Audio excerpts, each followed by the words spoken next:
My name is Vincent Moreland, and I've been a park ranger in West Virginia's Monongahela National Forest for 13 years. In all that time, I figured I'd seen everything these mountains could throw at a man. 3 missing hunters in October of 1973 proved me dead wrong. I never put much stock in the old mountain stories. You know the ones.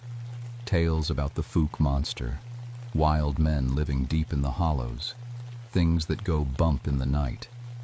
Always figured folks were just seeing black bears standing upright, maybe getting spooked by shadows and letting their minds run wild. Hell, I'd rescued 47 people from backcountry emergencies, and the scariest thing I ever encountered was a mama bear with cubs. My wife Sarah used to tease me about being too practical. "Vince," she'd say while grading papers at our kitchen table, "sometimes I think you wouldn't believe in ghosts even if one walked right through that door." Our 2 boys, Tommy and Jake, they loved the spooky stories their classmates would tell around campfires. But me? I was all business. The morning of October 15th started normal enough. I was sitting in my office at the ranger station, working through paperwork and sipping coffee that had gone cold an hour ago. The radio crackled to life around 9:30. "Base, this is search and rescue dispatch. We've got 3 hunters overdue from the Devil's Backbone Ridge area, Pennsylvania plates, bow hunters, supposed to check in yesterday morning." Devil's Backbone Ridge. Even the name should have warned me. It's one of the most remote sections of the forest, a maze of deep hollows and limestone caves about 45 miles from the nearest town. The Cherokee used to call something in that area Kekle Kudla. I never did learn what it meant, but the way the old-timers said it always made me uncomfortable. I grabbed my gear and headed out in the truck. The October air was crisp, maybe 35 degrees, and an unseasonable fog was rolling through the valleys. Radio contact gets spotty out there even on good days. All those deep hollows and rock formations play hell with signals. Jake Patterson met me at the trailhead. Jake's been working these mountains even longer than me, a grizzled old ranger who knows every deer path and rock formation for 50 miles. He brought his tracking dog, Ranger, a bloodhound mix that could follow a week-old trail through a thunderstorm. "What do you think happened to them?" I asked as we loaded our packs. Jake spat tobacco juice and shook his head. "Probably moved camp due to weather and forgot to radio in. City boys don't always follow protocol." Made sense. We'd dealt with similar situations before. Hunters getting turned around, setting up camp in a different spot than planned, losing track of time during hunting season. Standard search and rescue stuff. The hike to their last known location took 3 hours through thick rhododendron and old-growth hemlock. The fog seemed to follow us, clinging to the trees in ways that felt wrong somehow. About halfway there, I noticed something odd. The forest had gone completely quiet. No bird songs, no squirrels chattering, not even insects buzzing. Just our boots crunching on dead leaves and the sound of our breathing. "You notice how quiet it is?" I asked Jake. He nodded, frowning. Animals sometimes go quiet before a storm. But there was no storm coming. The weather report called for clear skies. We found their campsite just before noon, and right away I knew something was very wrong. The hunters' camp was exactly where it should be, tucked into a small clearing beside a creek. Their tents were still up, sleeping bags neatly arranged inside. The fire ring had cold ashes, but when I knelt down and put my hand near the coals, I could still feel warmth. "That fire was burning this morning," I told Jake, "maybe even a few hours ago." But the hunters had been missing for 2 days. Jake was examining their gear. "Look at this, Vince." He pointed to their food supplies, still sealed in waterproof containers. The food hadn't been touched, but someone had arranged it in strange geometric patterns around the fire ring. Canned beans formed a perfect triangle. Crackers boxes made a square. The coffee can sat alone in the center. "What kind of person arranges their food like that?" Jake muttered. The really weird part was the hunting bows. All three were hanging 15 feet up in the trees, tied with their own bowstrings. No way a man could reach that high, even standing on something.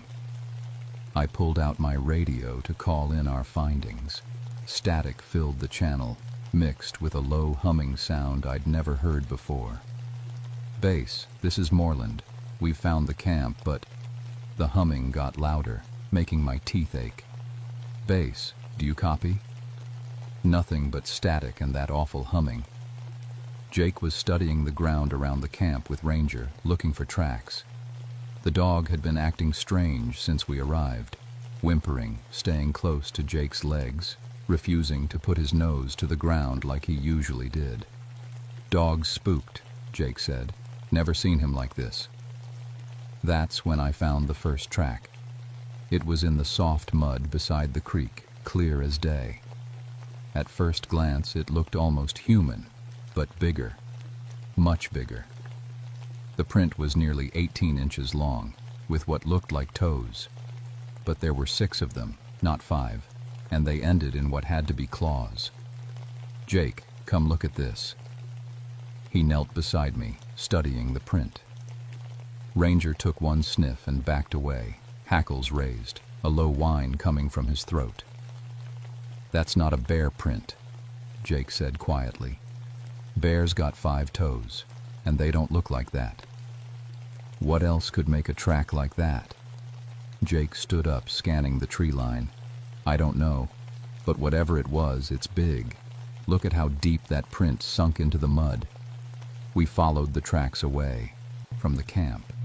They led toward a cluster of limestone caves about half a mile deeper into the hollow. The stride was enormous. Whoever or whatever made these tracks was covering nearly 18 inches with each step. As we got closer to the caves, I started noticing other things. Trees that had been snapped off about 12 feet up, broken clean in half like giant matchsticks. Long scratches gouged deep into rock faces, too high and too deep for any animal I knew about. My compass started acting up, the needle spinning wildly instead of pointing north. My flashlight dimmed even though I'd put in fresh batteries that morning. "We should call for backup," I said, but my radio still wasn't working. Near the entrance to the largest cave, we found something that made my blood run cold. Bones. Lots of them. Deer bones mostly, but arranged in careful patterns like the food back at camp. Rib bones formed circles. Leg bones pointed toward the cave entrance like arrows. And scattered among the deer bones were pieces of human clothing. A torn flannel shirt, a hunting boot with the laces cut, a baseball cap with the Pennsylvania Steelers logo. Jake picked up the boot with a stick. "Size 12, he said. "That matches the description of one of our missing hunters." Deep inside the cave, something howled. The sound didn't come from one direction. It seemed to echo from everywhere at once, bouncing off the rock walls and filling the hollow. It was deep and resonant, like nothing I'd ever heard. Not a wolf, not a bear, not any animal I could identify. The sound went right through me, making my bones vibrate and my stomach turn sick. Ranger bolted, just turned tail and ran back toward the trail, howling in terror. "We need to get out of here," Jake said, his face pale. "Right now." But as we turned to leave, I saw them. Footprints in the cave entrance. The same 6-toed tracks, but fresh, recent, leading out of the cave. Whatever had made those tracks was no longer inside. It was somewhere out here in the hollow with us. The hike back to the trailhead felt like the longest 3 hours of my life. Every snapping twig made us jump. Every shadow between the trees looked like something watching us. The fog had gotten thicker, turning the forest into a gray maze where you couldn't see more than 20 feet in any direction. Jake kept looking over his shoulder. "You feel that?" he asked. "Feel what?" "Like we're being followed." I did feel it, that prickly sensation between your shoulder blades when someone's staring at you. But every time we turned around, nothing was there except fog and trees. When we finally reached the truck, I tried the radio again.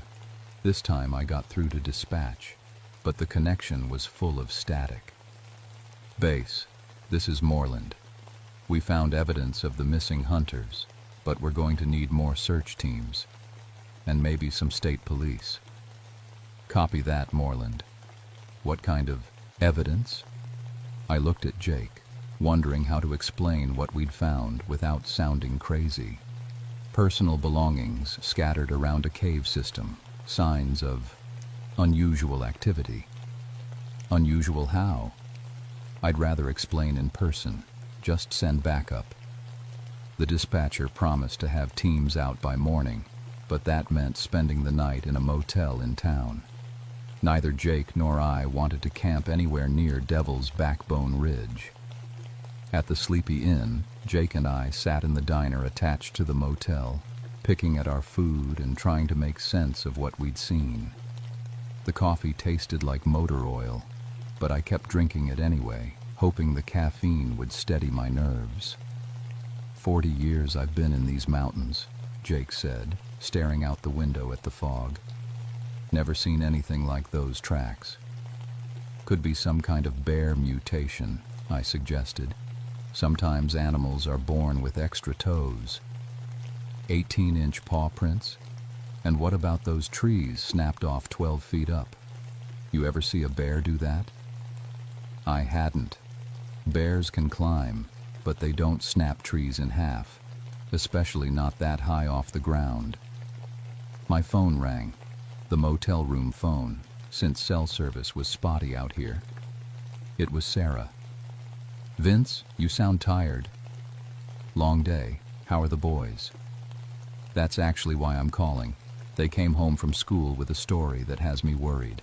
Some of their classmates were talking about strange noises coming from the mountains, howling that doesn't sound like any animal. Mrs. Henderson's boy swears he saw something tall and hairy watching their house from the tree line." I felt my stomach drop. When was this? Last night. And Vince. The Morrison family packed up and left town this afternoon. Didn't say where they were going, just loaded up their truck and drove off. The Morrisons had lived in these mountains for 4 generations. What could scare them enough to abandon their home? "I'll be home tomorrow," I promised. "Keep the boys inside after dark." That night, I barely slept. Every time I started to doze off, I'd hear that howling sound echoing in my memory. Around 3 in the morning, I gave up and sat by the window, watching the fog roll through the parking lot. The next morning, Jake and I met up with the search teams, 6 more rangers, 2 state police officers, and a K-9 unit. The plan was to do a thorough grid search of the cave system and the surrounding area. But when we got back to the hunters' campsite, we found something that made everyone go quiet. The camp had been destroyed. Tents were shredded to pieces. Gear was scattered everywhere, some of it thrown high into the trees. The fire ring had been torn apart, stones hurled in all directions. And in the middle of the destruction, we found one of the hunting rifles. It had been torn in half, not broken, torn. The metal barrel was twisted like a pretzel, and the wooden stock was splintered into a dozen pieces. The bullets from the magazine were scattered on the ground, but none had been fired. State Police Sergeant Mills picked up a piece of the rifle stock. What kind of strength would it take to do this to a hunting rifle? Nobody answered, because none of us knew. The K-9 officer tried to get his dog to track from the campsite, but the German Shepherd reacted just like Ranger had, whimpering, backing away, refusing to follow any scent trail toward the caves. Both dogs can't be wrong. Jake said quietly. We spread out in a search grid, working our way toward the limestone caves. I was paired with Ranger Tommy Chen, a young guy who'd transferred in from Virginia. About halfway to the caves, he grabbed my arm. "You hear that?" I stopped and listened, faint at first, but getting clearer. Voices calling from deeper in the hollow. Human voices, shouting for help.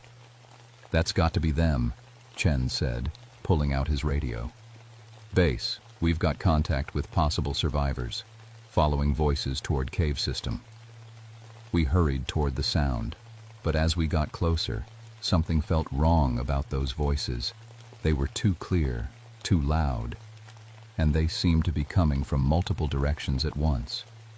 "Help us!" The voice was definitely human, definitely male. "We're trapped in the cave. Please help." But when we reached the cave entrance, there was no one there. "Hello?" Chen called out. "Where are you?" "Down here," came the reply, seeming to echo from deep inside the cave. "We can't get out." Chen started toward the cave entrance, but I grabbed his arm. "Wait," I said. "Something's not right." "We're hurt bad," came another voice. "Please, you have to help us." But I was listening more carefully now. The voices were perfect. Too perfect. Like someone playing back a recording.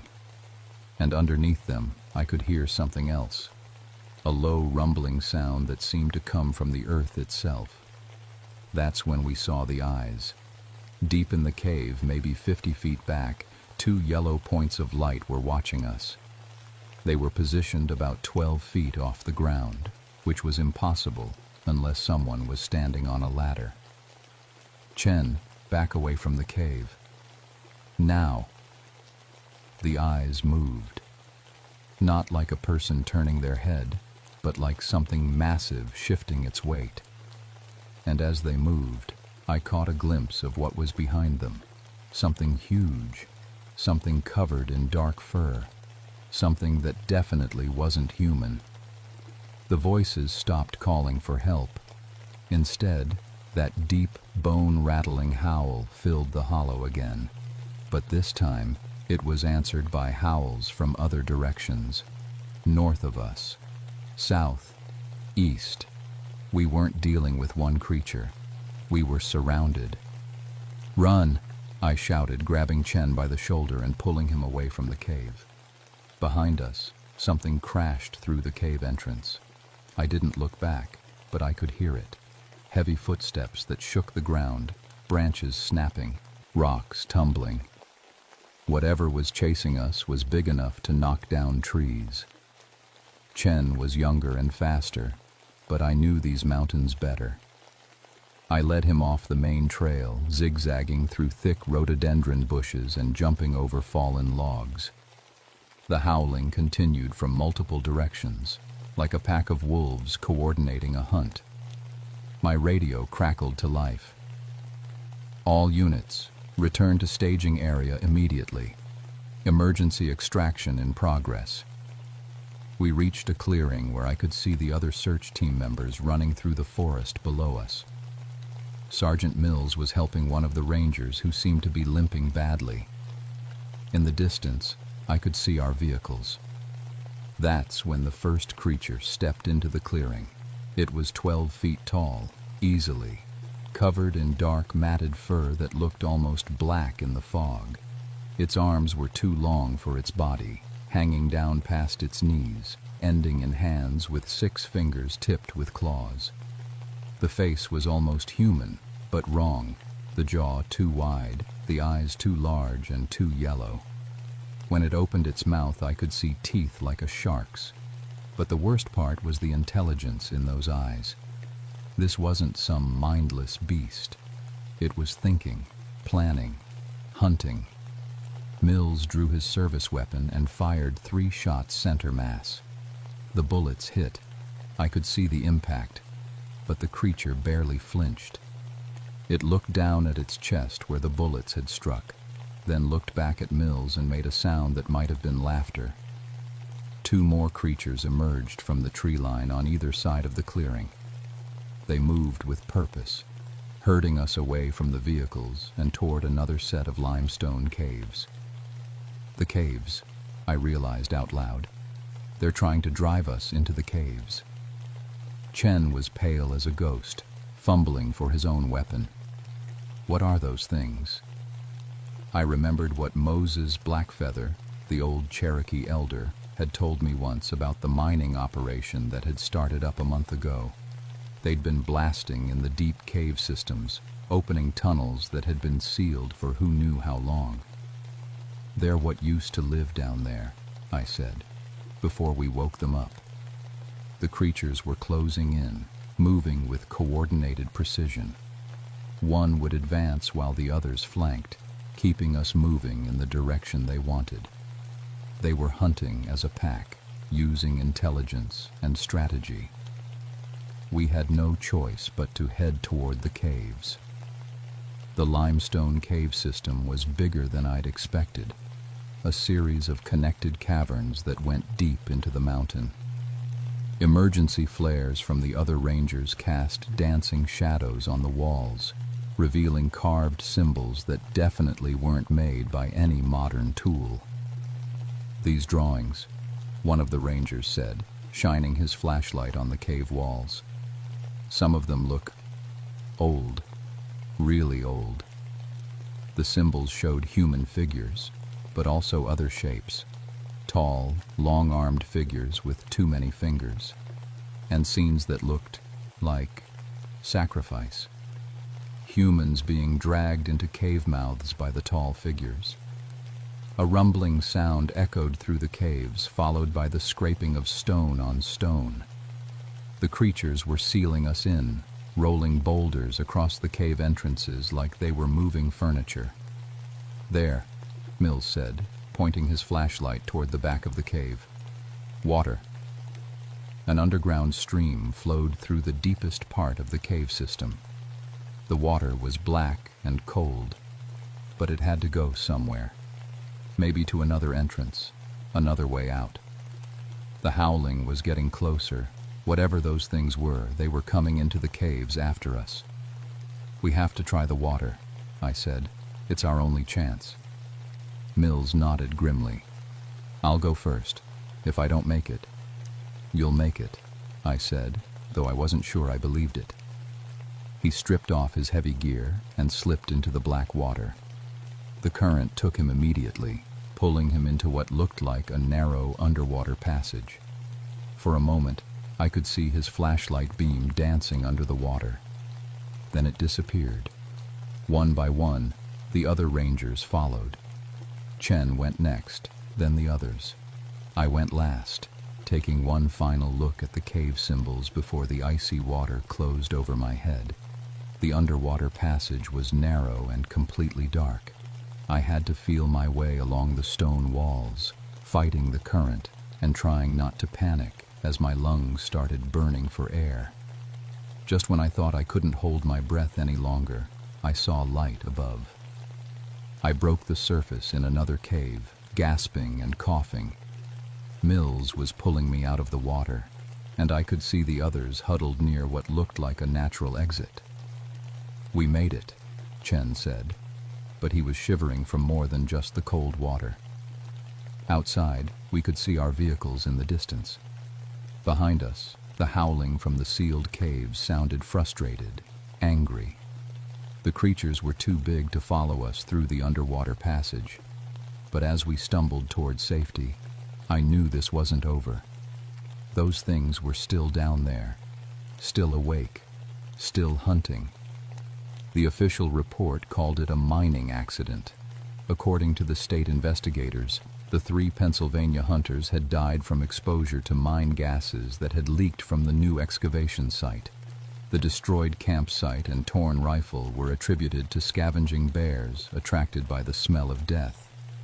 They found the hunters' bodies 3 days later, deep in one of the sealed caves.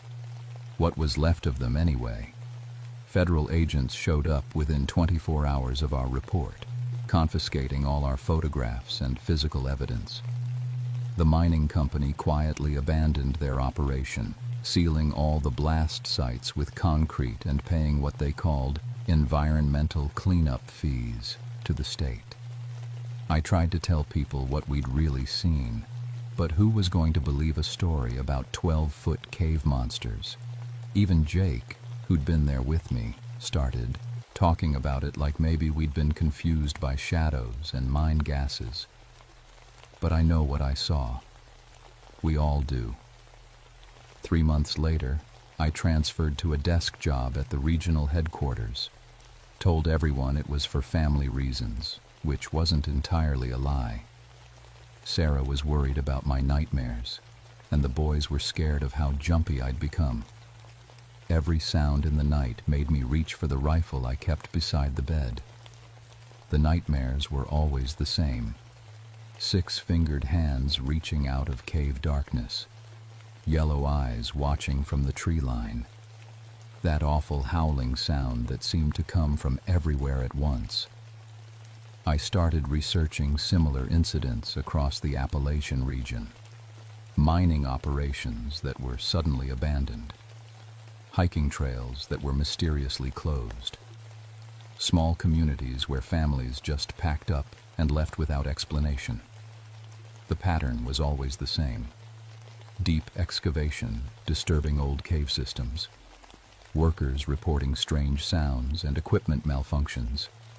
Then accidents, disappearances, and official cover-ups. Moses Blackfeather came to see me once, about 6 months after the incident. He was in his 80s, one of the last people who still remembered the old Cherokee stories. My grandfather told me about the ancient hunger, he said, sitting in my office and drinking coffee from a paper cup. Said they went to sleep in the deep places when the world grew cold, but he also said they'd wake up again someday when the mountain was wounded. What did your grandfather call them? Kexla Kudla, the old hungry ones. He said they used to take people, long before the white settlers came, take them down to the deep places and... He shrugged. Well, you've seen what they do. I still drive out to Devil's Backbone Ridge sometimes just to check. The concrete seals over the mine shafts are cracking. Livestock has been disappearing from farms in the area. Hikers report feeling watched from the forest, finding strange bone arrangements on the trails. And sometimes, on quiet nights when the fog rolls through the hollows, you can hear them howling. Far off, but getting closer. The mining company knew, I'm sure of it now. Their geological surveys would have shown the cave systems, maybe even found evidence of what was living down there. But they went ahead with the blasting anyway, because there was money to be made. They woke something up that had been sleeping for a very long time. Something that used to share these mountains with humans, back before we learned to be afraid of the dark. If you're planning to hike the deep hollows of West Virginia, respect the old boundaries. Don't camp near limestone caves. Don't follow strange voices calling for help. And if you see footprints with 6 toes leading into the darkness, turn around and walk away. Some things are better left sleeping, but I don't think they're sleeping anymore.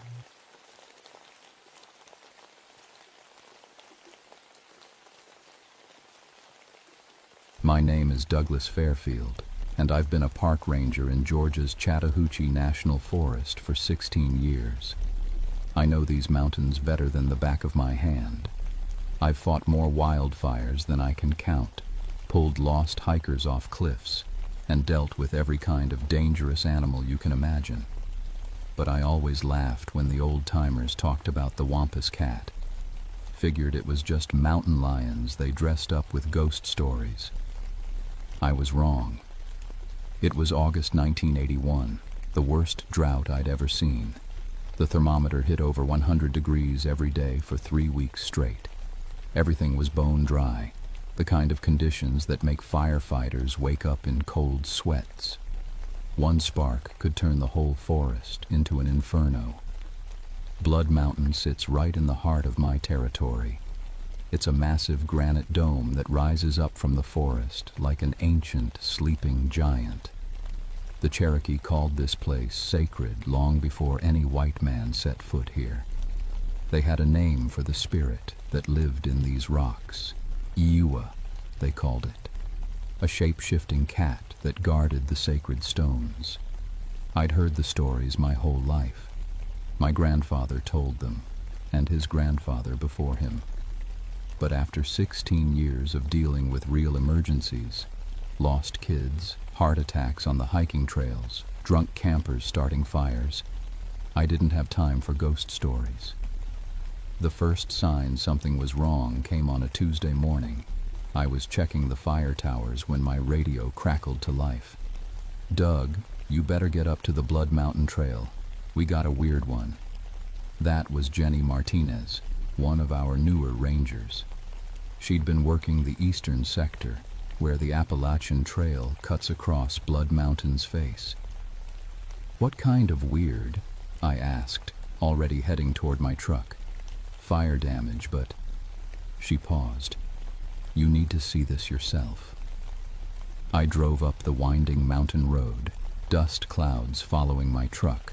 The drought had turned everything brown. Leaves hung limp on the trees like they were already dead.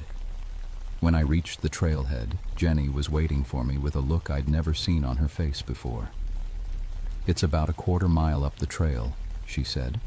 "But Doug, I've been fighting fires for 8 years, and I've never seen anything like this." We hiked up the rocky path, sweat soaking through our uniforms. The forest was dead quiet, no birds, no insects, nothing. Even the squirrels had disappeared. That should have been my first real warning. Then I saw it. In a small clearing, there was a perfect circle of burned ground. The grass and leaves inside the circle were completely ash, but the fire had stopped exactly at an invisible line. Outside the circle, everything was untouched, not even singed. "How is that possible?" Jenny whispered. I knelt down and touched the edge of the burn. The ash was cold, like it had been there for days. But there hadn't been any lightning, no campfires allowed, no power lines for miles. "Maybe someone poured gasoline," I said, but even as I said it, I knew it didn't make sense. Gasoline fires don't stop in perfect circles. That's when I noticed the stones. In the center of the burned circle sat 5 granite rocks, each about the size of a basketball. They were arranged in a pattern that looked almost like a star. The rocks were covered in what looked like old scratches, lines and curves that reminded me of the Cherokee writing I'd seen in museums. "Jenny, call the state fire marshal. Tell them we might have an arson case." But as I stood up, something made me stop. A sound so low I felt it more than heard it. It was coming from the stones. They were humming. Over the next 3 days, we found 4 more burned circles. Each one was perfect. Each one had 5 stones in the center, and each one was humming that low, strange sound that made my teeth ache. The state fire marshal, a guy named Peterson, came up on Friday. He took pictures, collected samples, and shook his head a lot. "No accelerant residue," he told me. "No evidence of electrical ignition. Hell, Doug, I can't even figure out what burned hot enough to turn everything to ash but not touch the stuff right next to it." "What about the stones?" Peterson looked uncomfortable. "What about them?" "They're humming. That's just wind through the rock formations. Happens all the time in granite country." But I'd been in granite country my whole life, and rocks didn't hum like tuning forks. That weekend I decided to camp near one of the circles. I told myself it was for fire prevention, but really I needed to understand what was happening in my forest. I set up my tent about 50 yards from the 3rd circle we'd found, the one closest to the main trail. As the sun went down, the humming got louder. By the time full dark hit, it sounded like a choir of voices singing in a language I didn't recognize. Around midnight, I heard something that made my blood freeze. Footsteps, big ones, heavy, moving through the dry leaves with a deliberate, careful pace. I grabbed my flashlight and unzipped the tent flap just enough to peek out. At first, I didn't see anything. Then my light caught something moving between the trees. It was huge, at least 7 feet tall, moving on 4 legs but with a posture that seemed wrong somehow, like it could stand up if it wanted to.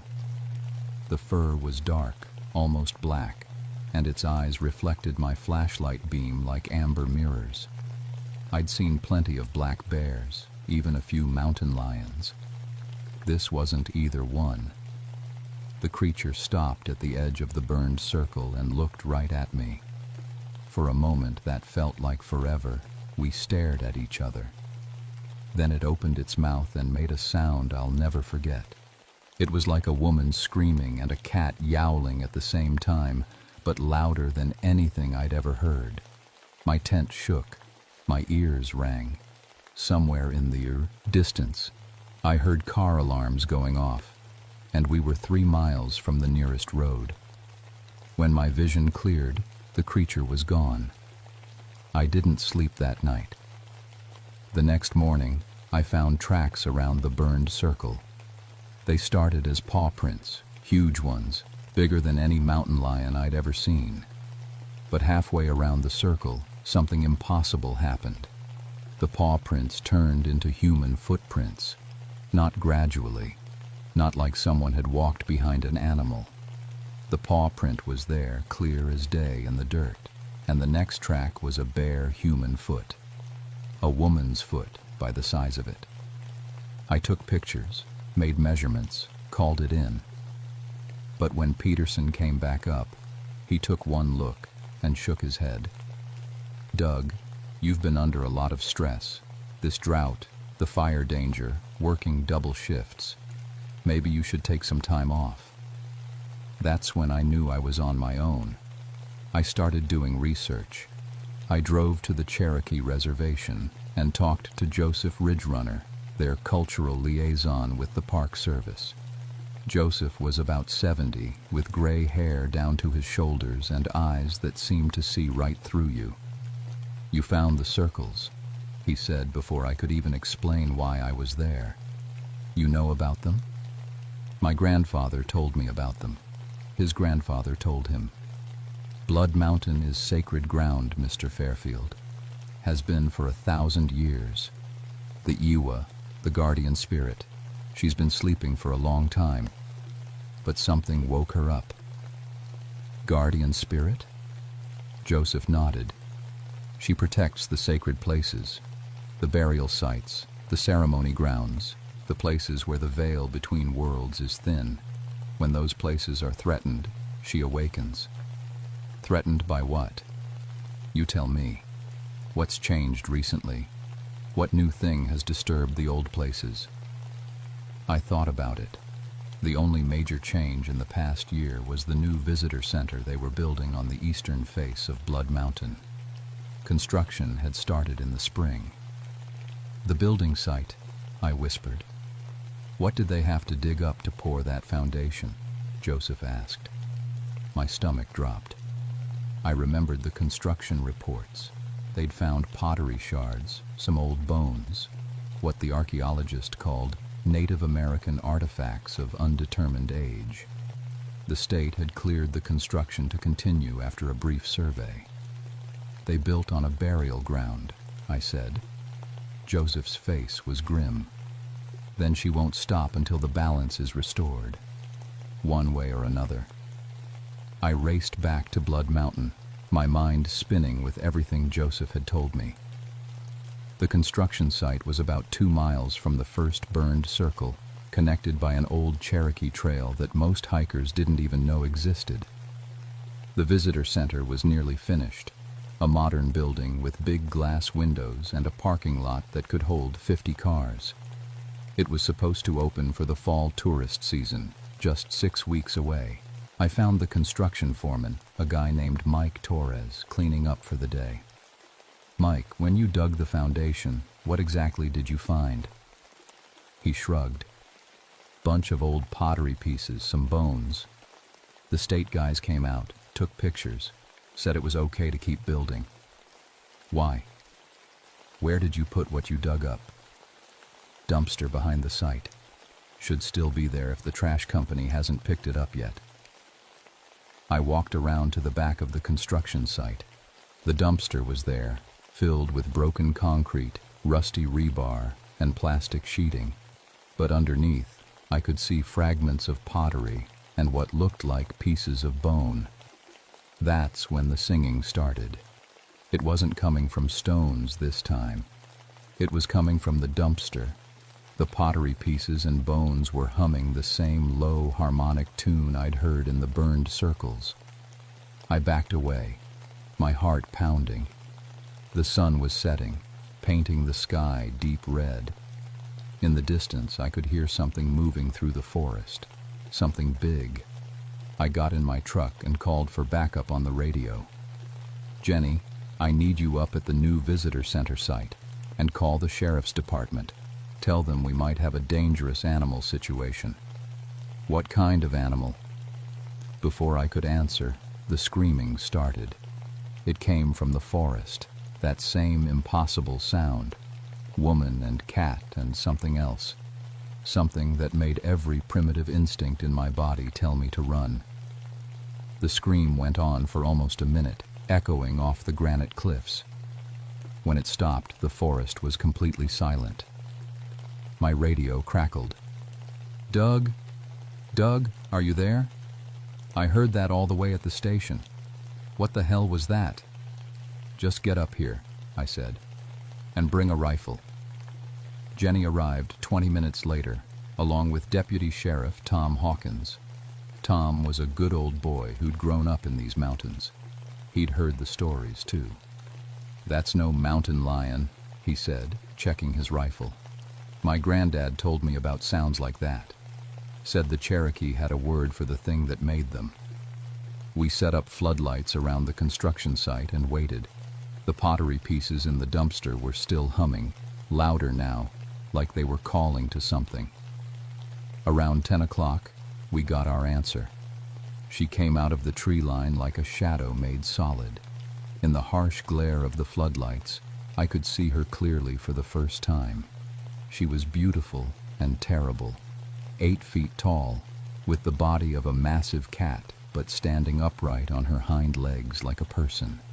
Her fur was black as midnight, and her eyes glowed with their own amber light. When she moved, she seemed to shift between cat and human, and something in between. Jesus Christ, Tom whispered, raising his rifle. Don't shoot, I said, remembering Joseph's words about respect and balance. She's protecting this place. The creature, the Ewa, looked at each of us in turn. When her gaze fell on me, I heard a voice in my head, speaking in perfect English. The sacred dead have been disturbed. The balance must be restored. What do you want? I asked out loud. Return what was taken. Respect what was broken. Or face the consequences. The bones, Jenny whispered. She wants the bones put back. But before any of us could move, we heard screaming from the forest. Human screaming. There were campers out there, a family with 2 kids, registered at the campground about a mile away. The Ewa heard it too. She turned toward the sound, and for a moment, her form flickered. I saw the face of a Cherokee woman, beautiful and sad and filled with ancient rage. Then she was running into the forest, moving faster than anything that size should be able to move. We found the campsite 15 minutes later. The family's tent was shredded, like giant claws had torn through it. There was blood on the ground, but no bodies. The car was still there, keys in the ignition, but the family was gone. On a tree near the destroyed tent, carved deep into the bark with what looked like claw marks, was a message in Cherokee symbols. Can you read it? I asked Jenny. She shook her head. But Tom could. His grandmother had been Cherokee. It says, 3 days, he translated. Return the sacred dead, or the hunt continues. We had 3 days to figure out how to put ancient bones back in the ground, or more people were going to die. The next morning, I called an emergency meeting with the park superintendent, the construction company, and Joseph Ridgerunner. The family was still missing. The FBI was involved now, treating it as a kidnapping case. I tried to explain about the Iwa, the sacred burial ground, the connection between the construction and the attacks. They looked at me like I'd lost my mind. "Doug," the superintendent said carefully, "you've been under a lot of stress. Maybe you should take some time off, get some rest." "People are missing," I shouted. "And if we don't do something, more people are going to die." That's when Joseph spoke up. In the old days, when the sacred places were disturbed, the tribe had ways to make things right. Ceremonies to appease the guardians, rituals to restore the balance. "What kind of rituals?" I asked. "The bones and artifacts must be returned to their proper place with respect and ceremony. The ground must be blessed, and someone must take responsibility for maintaining the sacred space." "The construction company will never agree to that," the superintendent said. "They've got too much money invested." "Then more people will die," Joseph said simply. 2 more families went missing that night. By the 3rd day, the media had arrived. News vans filled the parking lot at the ranger station. Reporters were calling it the Blood Mountain Beast, and the governor was talking about bringing in the National Guard. I couldn't sleep. I couldn't eat. Every time I closed my eyes, I heard that voice in my head. 3 days. Time was up. That evening I made a decision that probably saved my life and definitely changed it forever. I gathered up all the bones and pottery fragments from the construction site dumpster and loaded them into my truck. Joseph met me at the old Cherokee trail that led to the original burial site. "Are you sure about this?" he asked.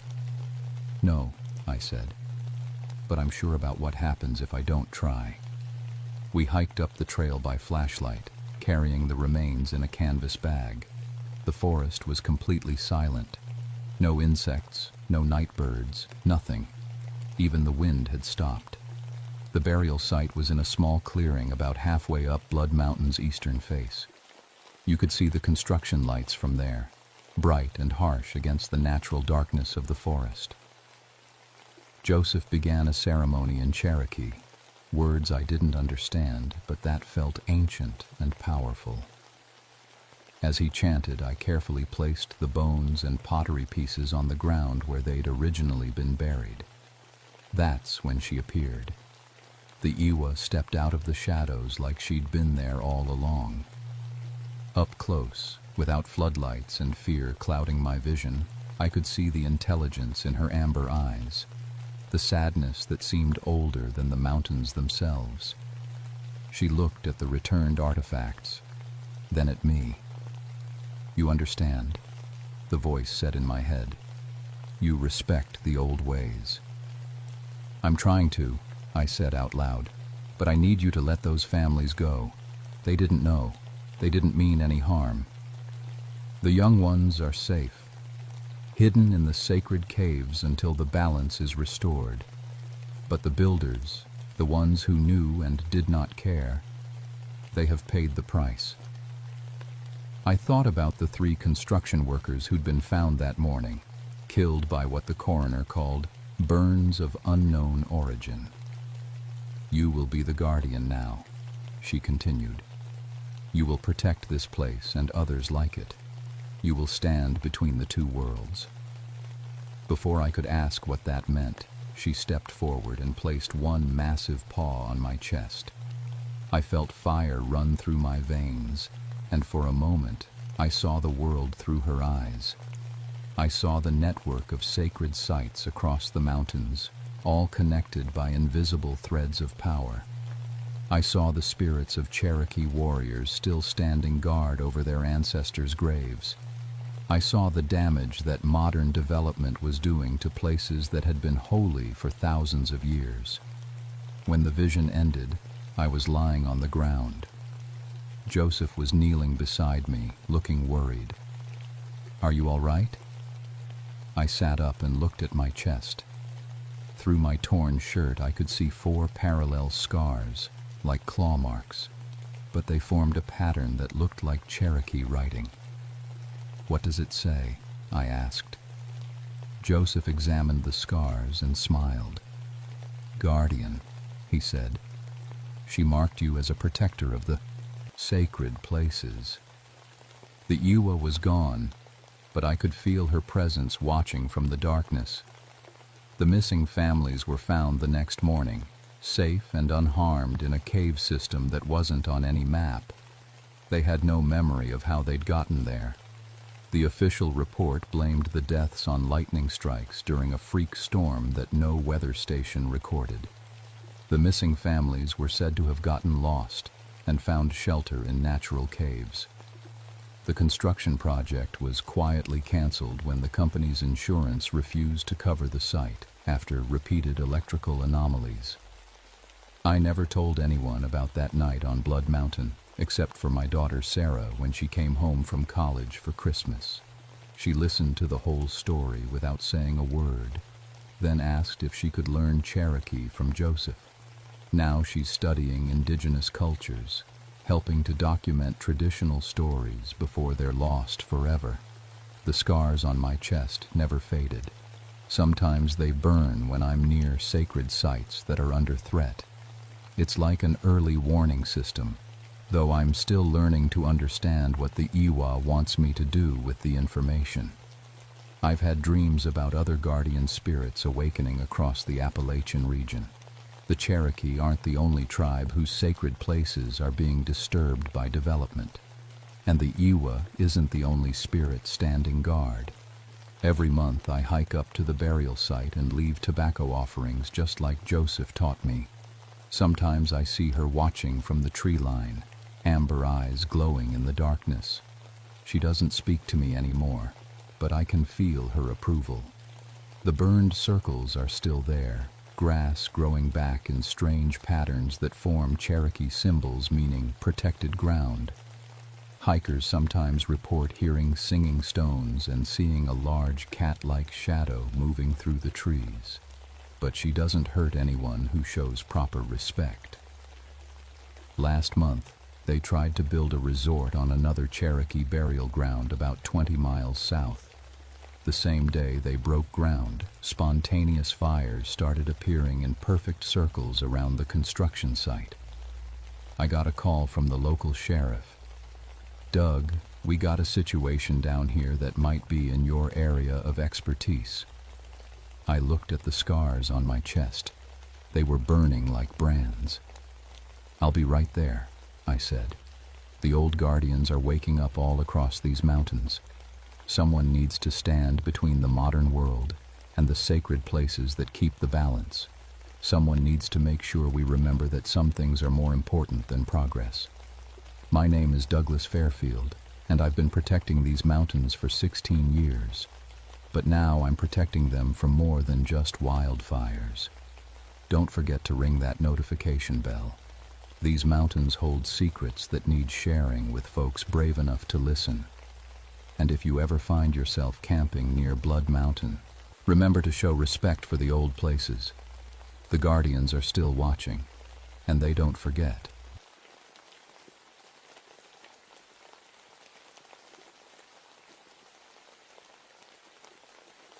My name is Harrison Blackwell, and for 11 years, I've been guiding folks through the deepest, darkest places on Earth.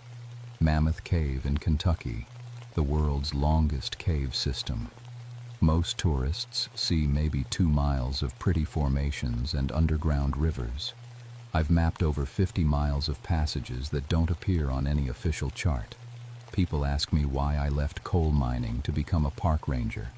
Truth is, after 8 years underground pulling black rock from the earth, I thought caves held no more mysteries for me. I was wrong about that. Dead wrong. March 1967 started like any other spring in Kentucky. The snowmelt had the Green River running high and fast, flooding the lower cave entrances we usually used for deep expeditions. That left only the technical routes open, the ones that required ropes and crawling through spaces barely wide enough for a man's shoulders. I'd been married to Sarah for 6 years by then. She wanted children, but I kept putting it off. Said we needed to save more money first. Truth was, I'd seen too many mining accidents, too many widows left with babies and no income. Cave work felt safer, but it was still dangerous enough that I didn't want to risk leaving a child fatherless. The call came on a Tuesday morning. Dr. Patricia Webb from the University of Kentucky had been leading a biological survey team in a section we called Devil's Throat, a series of chambers discovered just 2 months prior. They were studying the blind fish and cave crickets, documenting species that had never seen sunlight. 5 researchers total, all experienced cavers with proper equipment. They'd been down there 4 days.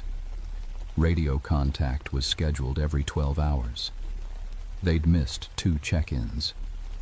"Harrison," said Chief Ranger Morrison, a grizzled man who'd been working caves since before I was born, "I need you to take point on this rescue. You know Devil's Throat better than anyone." I'd been the one to map those chambers. Miles of limestone passages carved by underground rivers over millions of years. Some rooms were big enough to hold a cathedral. Others forced you to belly crawl through mud and water for hundreds of feet. The deepest point was over 400 feet below ground. "Weather's been stable," I told Morrison as I checked my gear. Carbide lamp, backup flashlights, first aid kit, emergency food, over 300 feet of rope. No cave-ins reported. Could be equipment failure. Morrison nodded, but I could see the worry lines around his eyes. In 30 years of cave rescue, he'd seen everything from rock falls to hypothermia to simple panic attacks that turned deadly in the dark. "Take Zeke with you," he said, referring to Ezekiel Morrison, his younger brother and our most experienced cave guide. "And Harrison? Be careful down there. Something about this feels wrong." I should have paid more attention to that feeling. Morrison had survived 3 decades underground by trusting his instincts. The entrance to Devil's Throat was a crack in the limestone barely 3 feet wide. You had to shimmy through sideways, feeling the weight of the mountain pressing down from above. Most people got claustrophobic just thinking about it. To me, it felt like coming home. Zeke followed behind, our carbide lamps casting dancing shadows on the cave walls. The air was cool and damp, carrying the mineral smell of limestone and the distant sound of flowing water. Normal cave sounds. Nothing to suggest 5 people had vanished without a trace. "How well did you know this research team?" Zeke asked as we rappelled down into the first major chamber. Dr. Webb seemed competent, been caving for 15 years. The students were green, but they followed safety protocols. I checked my watch. We'd been underground for an hour. Should reach their base camp in another 30 minutes. The base camp was where we found the first sign that something had gone terribly wrong. Their equipment was still there. Tents, sleeping bags, research materials. But everything was arranged in perfect geometric patterns. The sleeping bags formed a precise pentagon. The food supplies were stacked in identical pyramids. The battery-powered lanterns sat in a straight line, each exactly 2 feet from the next. No human being arranges their campsite like that. "Scientists are organized people," Zeke said, but his voice had an edge to it. I knelt beside the lanterns and checked them. Every battery was completely drained, even though the equipment manifest showed they'd brought fresh ones. "These should have lasted a week," I muttered. That's when we heard the first sound. It came from deeper in the cave system, echoing off the limestone walls. A scratching noise like fingernails dragging across rock, but slow and deliberate, not random, almost like communication. Zeke and I looked at each other. In all my years underground, I'd never heard anything like it. Probably just water erosion, I said, trying to convince myself as much as him. The spring floods shift things around.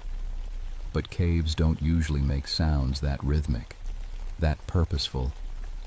We gathered the research team's equipment and continued deeper into Devil's Throat, following the cave system toward the biological study sites.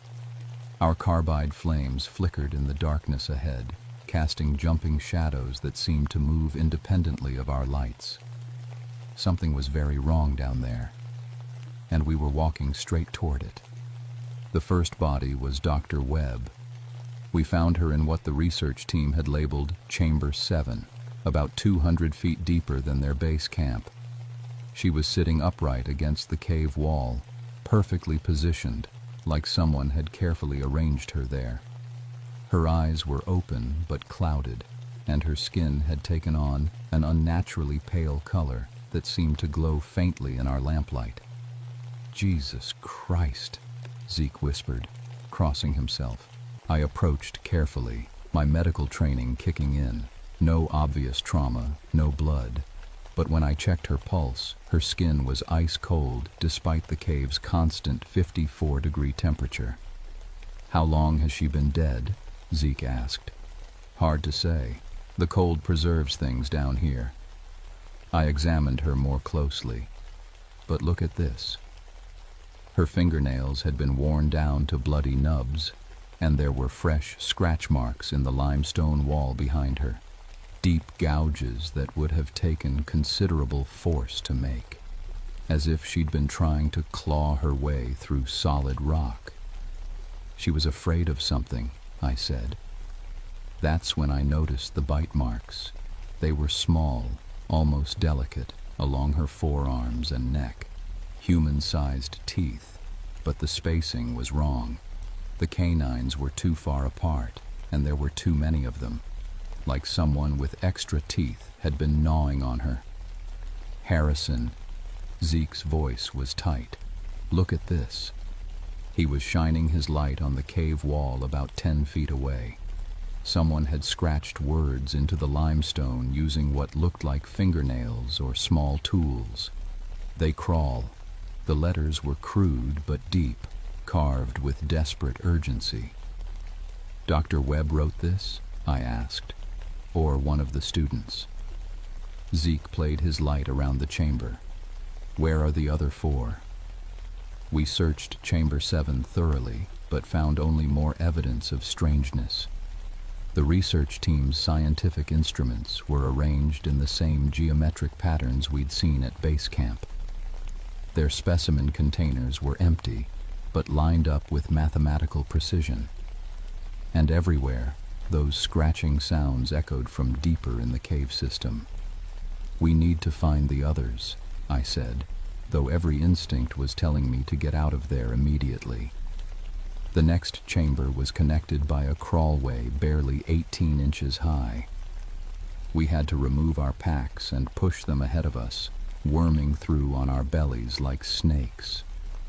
The limestone was smooth from centuries of water flow, and our carbide lamps threw crazy shadows ahead of us. Halfway through the crawl, Zeke grabbed my ankle. "Stop," he hissed. I froze, listening. At first, just the sound of our breathing and the distant drip of water. Then I heard it.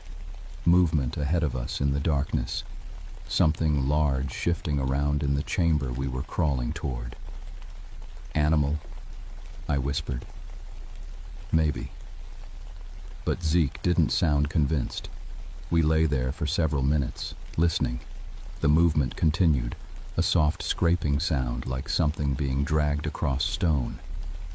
Then silence. When we finally emerged into the next chamber, we found student researcher Michael Torres, or what was left of him. He'd been partially eaten. I've seen bear attacks during my mining days, and animal predation doesn't look like this.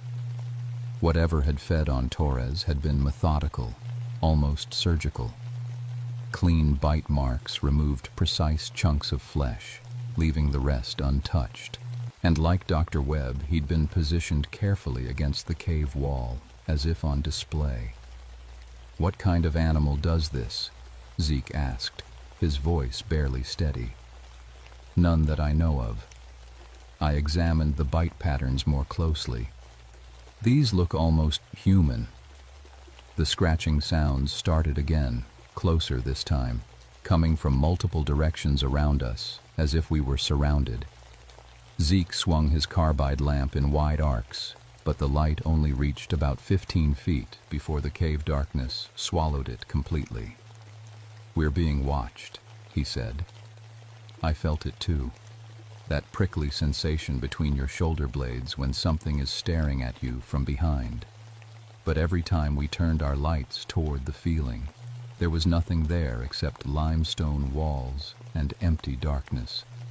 Then I saw the hair, caught on a sharp rock formation about 8 feet up the cave wall, well above where any human could have reached without climbing equipment, was a tuft of hair. But it wasn't normal hair. It was completely white, almost translucent, and much finer than human hair. Like spider silk woven together. "How did that get up there?" Zeke asked. I couldn't answer, because that's when we heard the clicking. It started as a single sound, like someone snapping their fingers underwater. Then it multiplied. Click, click, click, coming from the darkness ahead of us, behind us, above us. A complex rhythm that sounded almost like language. Communication. "We need to leave," I said. "Now." But as we turned to head back through the crawlway, Zeke's lamp illuminated something that made my blood freeze. Carved into the cave wall, in the same desperate scratching as before, was a message. "Don't let them learn." Below that, in fresher scratches. Too late. The clicking sounds were getting louder, more urgent, and in the peripheral vision of my carbide flame, I caught a glimpse of something pale moving through the shadows. Something that walked on all fours but had the general shape of a person. Something that had been watching us this entire time. "Move!" I shouted. We dove for the crawlway, pushing our packs ahead of us and scrambling through the tight space as fast as we could. Behind us, the clicking intensified, joined by new sounds. A wet sliding noise like something large being dragged across wet stone. They were following us. Whatever had killed Dr. Webb and Torres was hunting us through the caves, and we were 400 feet underground with nowhere to run. We made it back to the research team's base camp, but we weren't alone. The clicking sounds followed us through every crawlway and chamber, always just at the edge of our lamplight. Sometimes I thought I saw movement, a pale flash disappearing around a corner, or something scuttling across the cave ceiling too quickly to focus on. "What are they?" Zeke asked as we caught our breath in the geometric arrangement of camping equipment. "I don't know." I checked our supplies. We had enough carbide for maybe 6 more hours, and the emergency flashlights wouldn't last much longer. "But they're intelligent. Look at how they arranged all this gear." It wasn't random. The more I studied the patterns, the more deliberate they seemed. The sleeping bags formed a perfect pentagon with the food supplies at each point. The scientific instruments were sorted by size and material. Even the trash had been organized by type and stacked in neat piles. They're studying us, I realized, like we're the specimens now. The clicking started again, but this time it came from above. I tilted my carbide lamp toward the cave ceiling and saw them. 3 pale figures clung to the limestone like spiders, their elongated limbs twisted at impossible angles to grip the rock face. They were roughly human-shaped but wrong in every proportion. Too long in the arms and legs, too thin through the torso, with oversized hands that ended in yellowed claws. And their eyes. Even in the flickering carbide light, their eyes reflected like an animal's, wide and unblinking and far too large for their elongated skulls. One of them clicked at the others, and they scuttled away into the darkness with fluid, boneless movements. "Did you see?" Zeke started. "Yeah." My voice came out as barely a whisper. "Jesus Christ, I saw them." We sat in silence for several minutes, listening to the creatures moving around us in the darkness. They seemed to be everywhere, above us, below us, in every passage leading away from the chamber. We were surrounded. "Harrison," Zeke said quietly, "in 30 years of cave work, I've never seen anything like this." Neither had I. But I was starting to remember stories my grandfather used to tell about the coal mines. Stories about Tommyknockers, creatures that lived deep underground and warned miners about cave-ins. Most people thought they were just folklore, but Grandpa swore he'd heard them tapping in the walls just before the Harlan County mine collapse of 1932. "My grandfather used to work these hills," I said. "He told stories about things living in the deep places." "You think these are the same creatures?" "I think we just found out what happened to the people who went too deep and never came back." The clicking was getting more complex, almost like conversation. Different tones and rhythms coming from various directions around us. They were coordinating. "We need to find the other 3 students," I said, though the rational part of my mind knew we probably wouldn't find them alive. "Are you insane? We need to get out of here." "The only way out is through flooded passages. Spring melt has blocked the other exits." I checked my map. Besides, they know these caves better than we do now. They'll hunt us down no matter which direction we run. Zeke was quiet for a moment, then nodded grimly. "So what's the plan?" "We find the rest of the research team, gather what evidence we can, and try to understand what we're dealing with." I shouldered my pack. Maybe there's something in their research that explains this. We left the base camp following the path the research team would have taken toward the deepest biological study sites. The caves grew narrower and more complex, branching into dozens of passages that led in every direction. Without a map, we would have been lost within minutes. The creatures followed us, but they kept their distance now. Occasionally, I'd catch a glimpse of pale movement in a side passage, or hear the scratch of claws on limestone. They were learning our behavior, studying how we moved and reacted. We found the next student in Chamber 12, almost at the deepest mapped point of Devil's Throat. Jennifer Walsh had been positioned like the others, sitting upright against the cave wall. But she was still alive. "Help me," she whispered when our lights found her. "Please help me." I knelt beside her, checking for injuries. She was hypothermic and dehydrated, probably in shock, but physically she seemed unharmed except for those same strange bite marks on her arms and neck. "Jennifer, what happened to your team?" I asked gently. "They came out of the walls," she said, her voice distant and dreamy. "White things, moving like spiders. They took Gary and Tom first." "Where are Gary and Tom now?" "Deeper." She pointed into the darkness beyond our lamplight.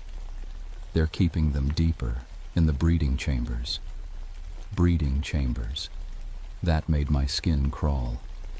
"Jennifer, we're going to get you out of here," I said, but she grabbed my wrist with surprising strength.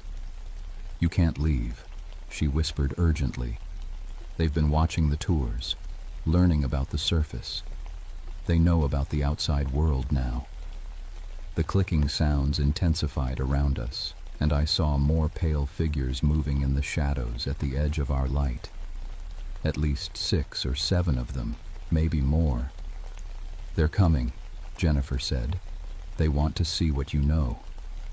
That's when I realized the truth. These creatures hadn't just been hunting the research team.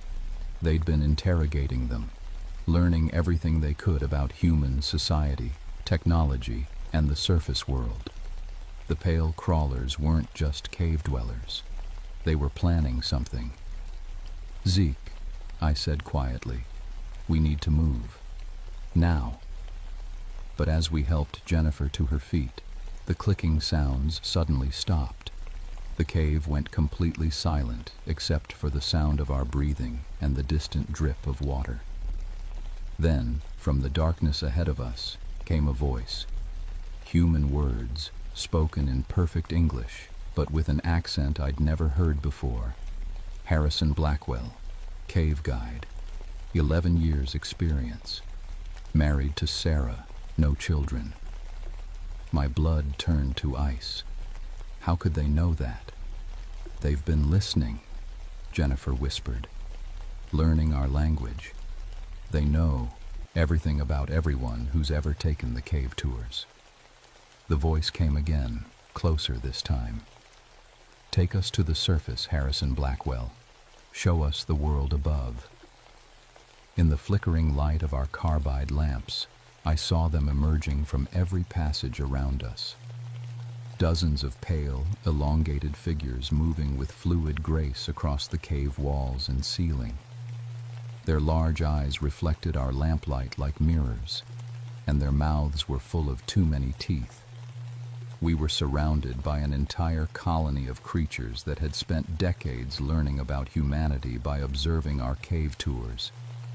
And now they wanted to see the surface world for themselves, with us as their guides. The pale crawler who spoke to us was larger than the others, with more elaborate scarification covering its translucent white skin. When it moved into the full light of our carbide lamps, I could see that it wore primitive jewelry made from bone and metal, pieces that looked suspiciously like they came from human sources. "I am the memory keeper," it said in that strange, accented English. "I have learned your words from many voices over many seasons." The cave tours, I realized. "You've been listening to the guided tours." "Yes." The words stretched out with a sibilant hiss. 11 years, Harrison Blackwell has brought food to us, brought knowledge. Now we hunger for more. Jennifer was shaking in my arms, mumbling something about breeding chambers and surface plans. The other creatures maintained their positions around us, at least 20 of them clinging to the walls and ceiling like enormous pale spiders. "What happened to the research team?" I asked. The memory keeper tilted its oversized head, studying me with those reflective eyes. "They taught us much about your science, your instruments, your world above." It gestured to one of the smaller creatures, which scuttled forward carrying what looked like Dr. Webb's research notebook. "We learned to read your marks on paper."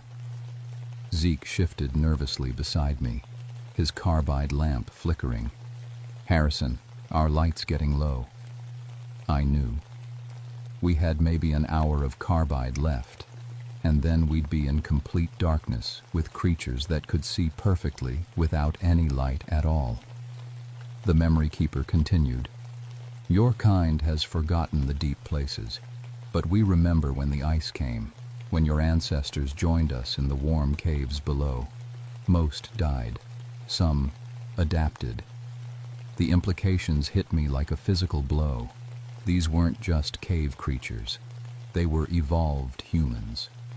People who had taken shelter underground during the Ice Age and never left.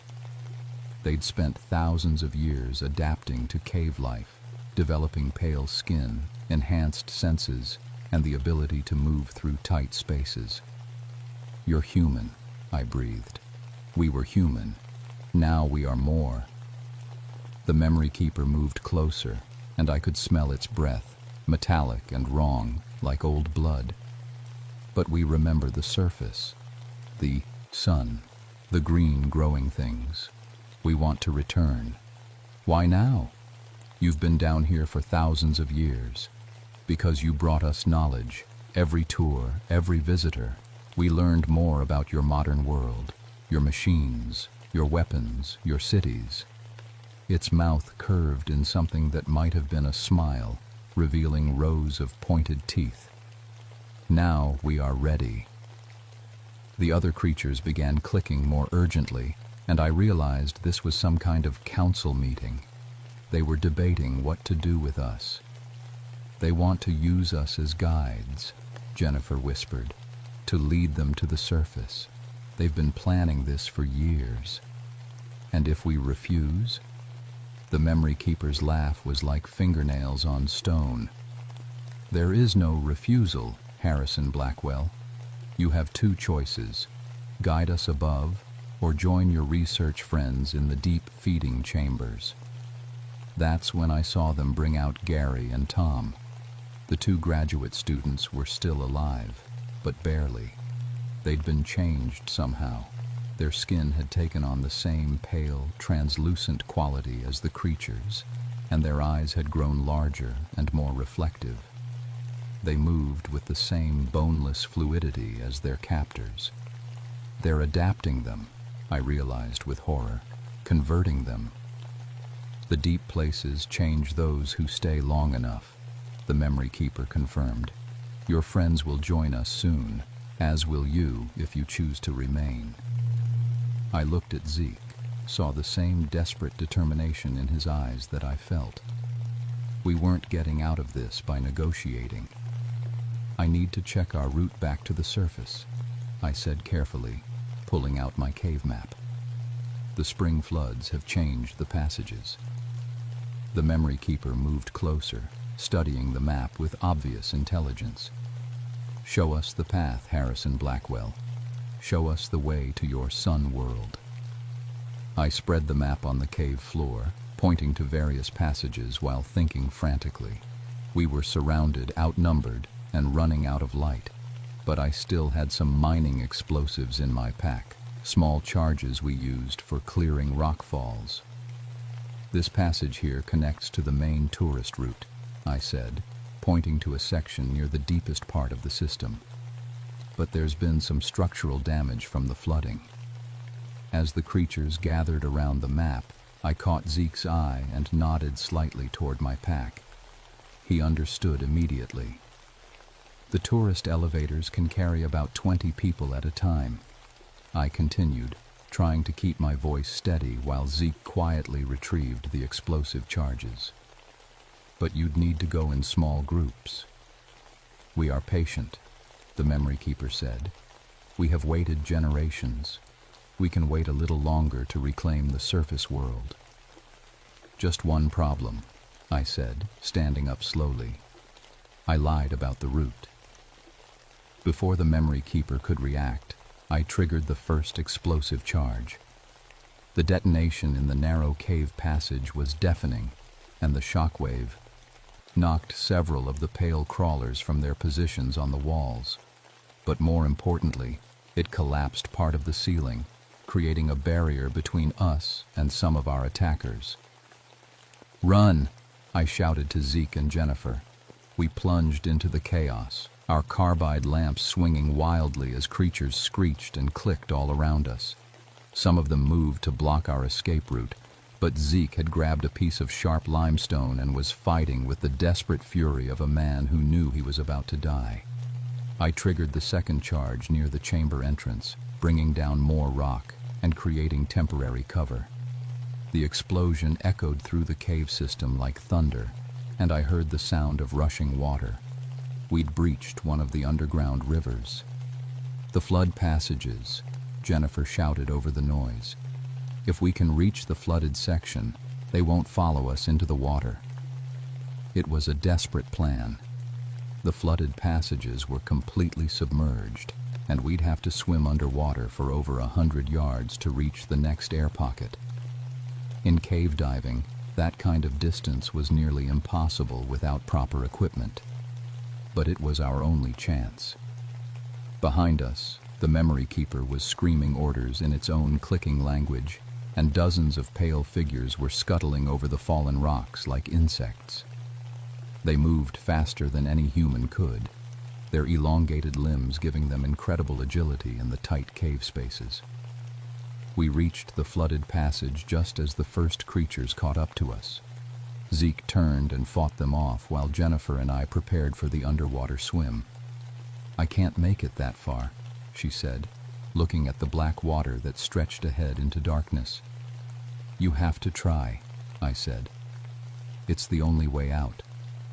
The water was shockingly cold, probably fed by snowmelt from the surface. I took the deepest breath of my life and plunged in, pulling Jennifer behind me. Swimming through a flooded cave passage is like flying through liquid darkness. Your lights barely penetrate the murky water, and you have no idea what's ahead or how far you have to go.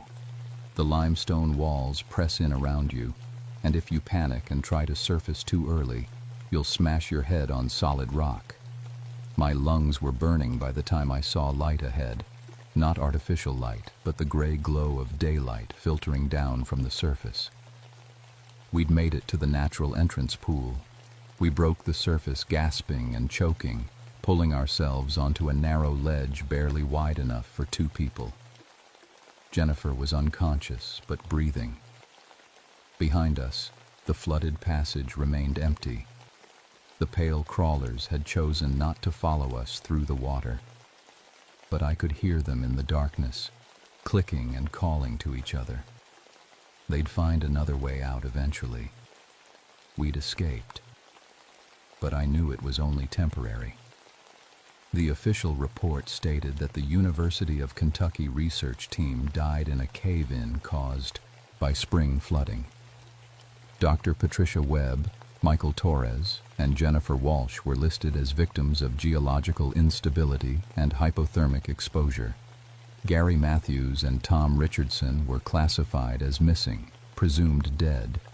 No mention of pale crawlers. No mention of an underground civilization. No mention of creatures that had spent millennia learning about the surface world. 2 days after our escape, federal authorities arrived at Mammoth Cave National Park. They claimed to be conducting a geological survey, but their equipment looked more military than scientific. They set up around Devil's Throat and began sealing passages with a special concrete mixture that hardened like stone. "Structural safety concerns," they told Chief Ranger Morrison. "The cave system is too unstable for public access." I tried to tell them what we'd really found down there, but my report was classified and buried. Jennifer Walsh spent 3 weeks in a psychiatric facility, claiming she couldn't remember anything after entering the caves. Zeke transferred to surface duties and refused to talk about what happened. But I knew the truth. Those creatures were still down there, just temporarily blocked from their planned route to the surface, and they were smart enough to find other ways out. The nightmares started 2 weeks later. Dreams of pale figures crawling through my house at night, studying my sleeping wife, learning about our surface world through careful observation.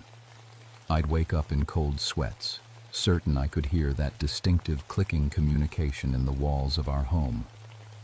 Sarah noticed the change immediately. "You're different since that rescue," she said one morning over breakfast. "Jumpy, always listening for something." I couldn't tell her the truth. How do you explain to someone that an entire civilization of evolved cave dwellers is planning to reclaim the surface world? That they've spent decades listening to tourist guides describe modern society, learning our weaknesses and capabilities. Instead, I threw myself into research. I started studying cave systems throughout the Appalachian region, looking for similar patterns of unexplained disappearances and sealed passages. What I found terrified me. Carlsbad Caverns in New Mexico. 3 researchers vanished in 1963, cave subsequently restricted. Luray Caverns in Virginia. Entire geological survey team disappeared in 1965, sections permanently closed to the public. Jewel Cave in South Dakota.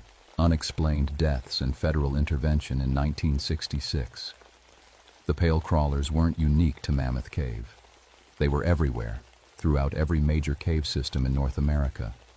And based on the pattern of closures and disappearances, they were all planning the same thing: a coordinated return to the surface. I started keeping detailed records, documenting seismic activity around sealed cave entrances, monitoring for signs of new tunnel construction. The creatures were intelligent and patient, but they were also active. Ground-penetrating radar showed extensive new passage development in areas that should have been geologically stable. They were digging new routes to the surface. 6 months after the incident, I received a transfer to Yellowstone National Park. "Fresh start," Morrison said, but I could see the relief in his eyes. I'd become a liability, someone who knew too much and asked too many questions. On my last day at Mammoth Cave, I visited the sealed entrance to Devil's Throat. The federal concrete was already showing hairline cracks, and I could swear I heard faint clicking sounds from somewhere deep below. At Yellowstone, I established myself as a cave safety expert, someone who specialized in identifying and sealing hazardous underground areas. It was perfect cover for my real mission: monitoring and documenting the pale crawler expansion across the western cave systems. Because I'd realized something during those long nights of research and nightmares. The creatures weren't just planning to return to the surface, they were planning to replace us. They'd learned our language, our technology, our social structures. They'd studied human behavior for decades through carefully observing cave tourists. And they had capabilities we couldn't match: perfect dark vision, enhanced hearing, the ability to move through spaces no normal human could navigate. Most importantly, they could convert captured humans into their own kind. Gary and Tom weren't dead.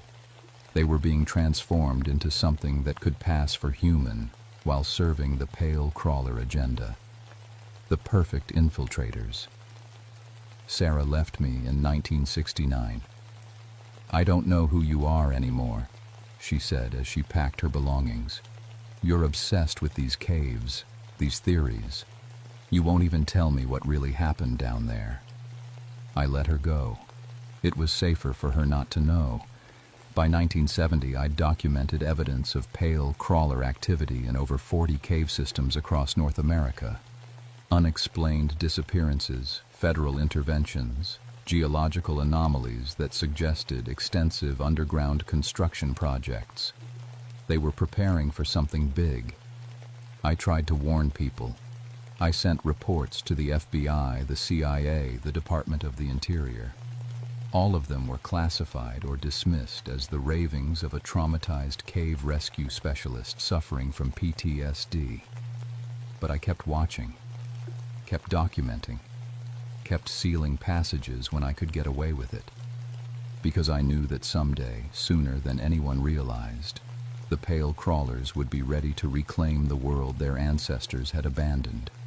And when that day came, humanity would face an enemy that had spent thousands of years studying our weaknesses while developing capabilities we couldn't imagine. The Memory Keeper had been right about one thing. They were patient. They'd waited generations to return to the surface. But their waiting was almost over. Late at night, when the wind blows through the cave entrances at Yellowstone, I sometimes think I can hear them clicking in the darkness below, planning, preparing, learning. And I know that Harrison Blackwell, cave guide and reluctant sentinel, might be the only person left who remembers what's really waiting in the deep places beneath our feet. The pale crawlers are coming, and we're not ready for them.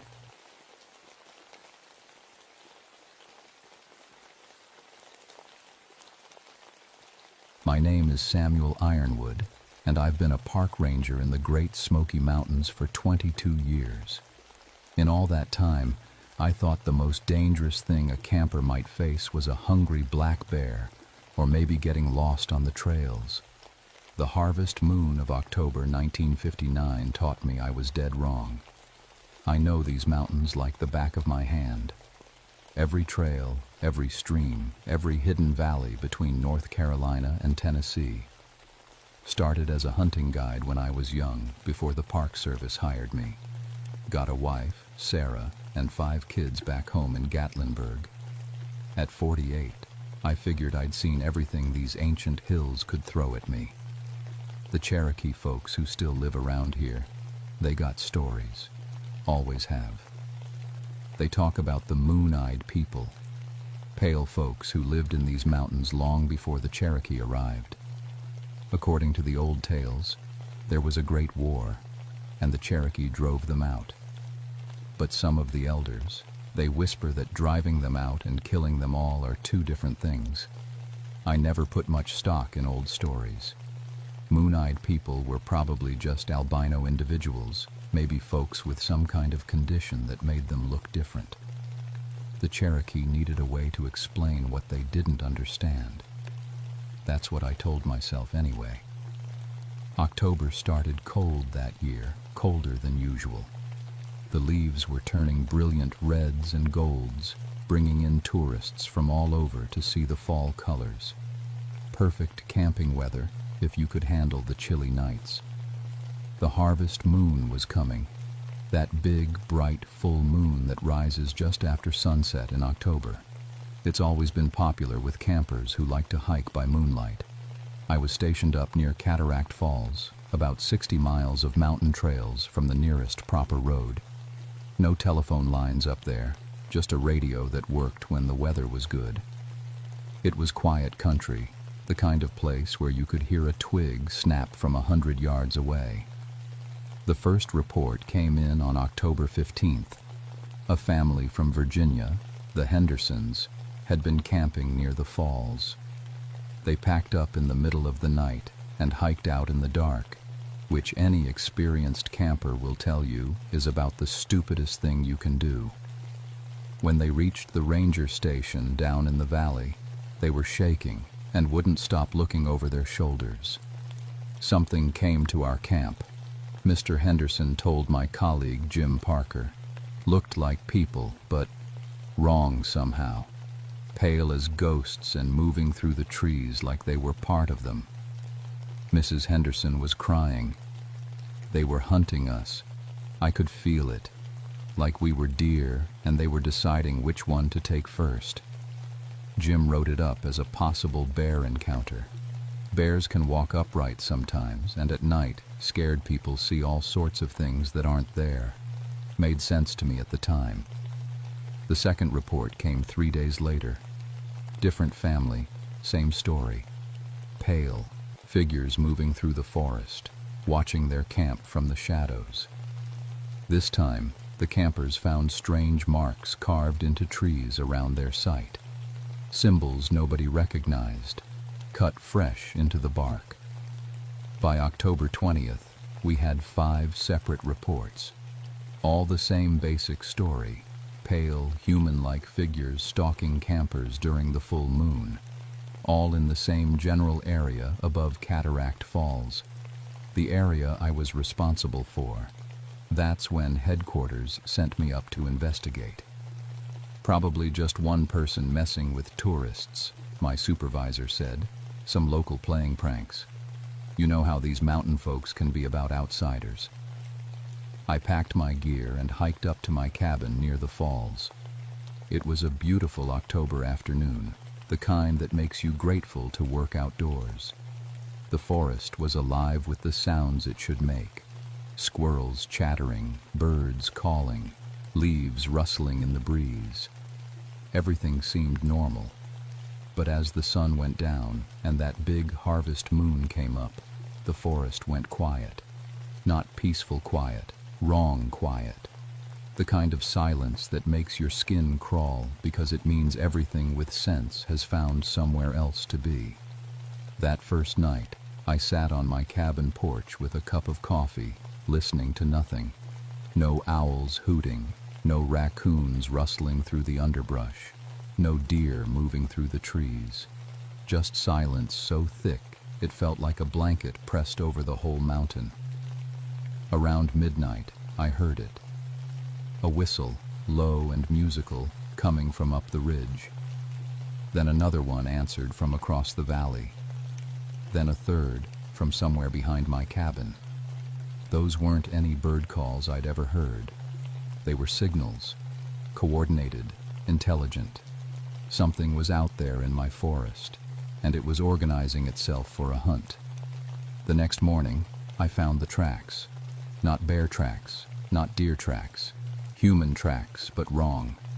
The toes were spread too wide, like fingers grabbing at the ground.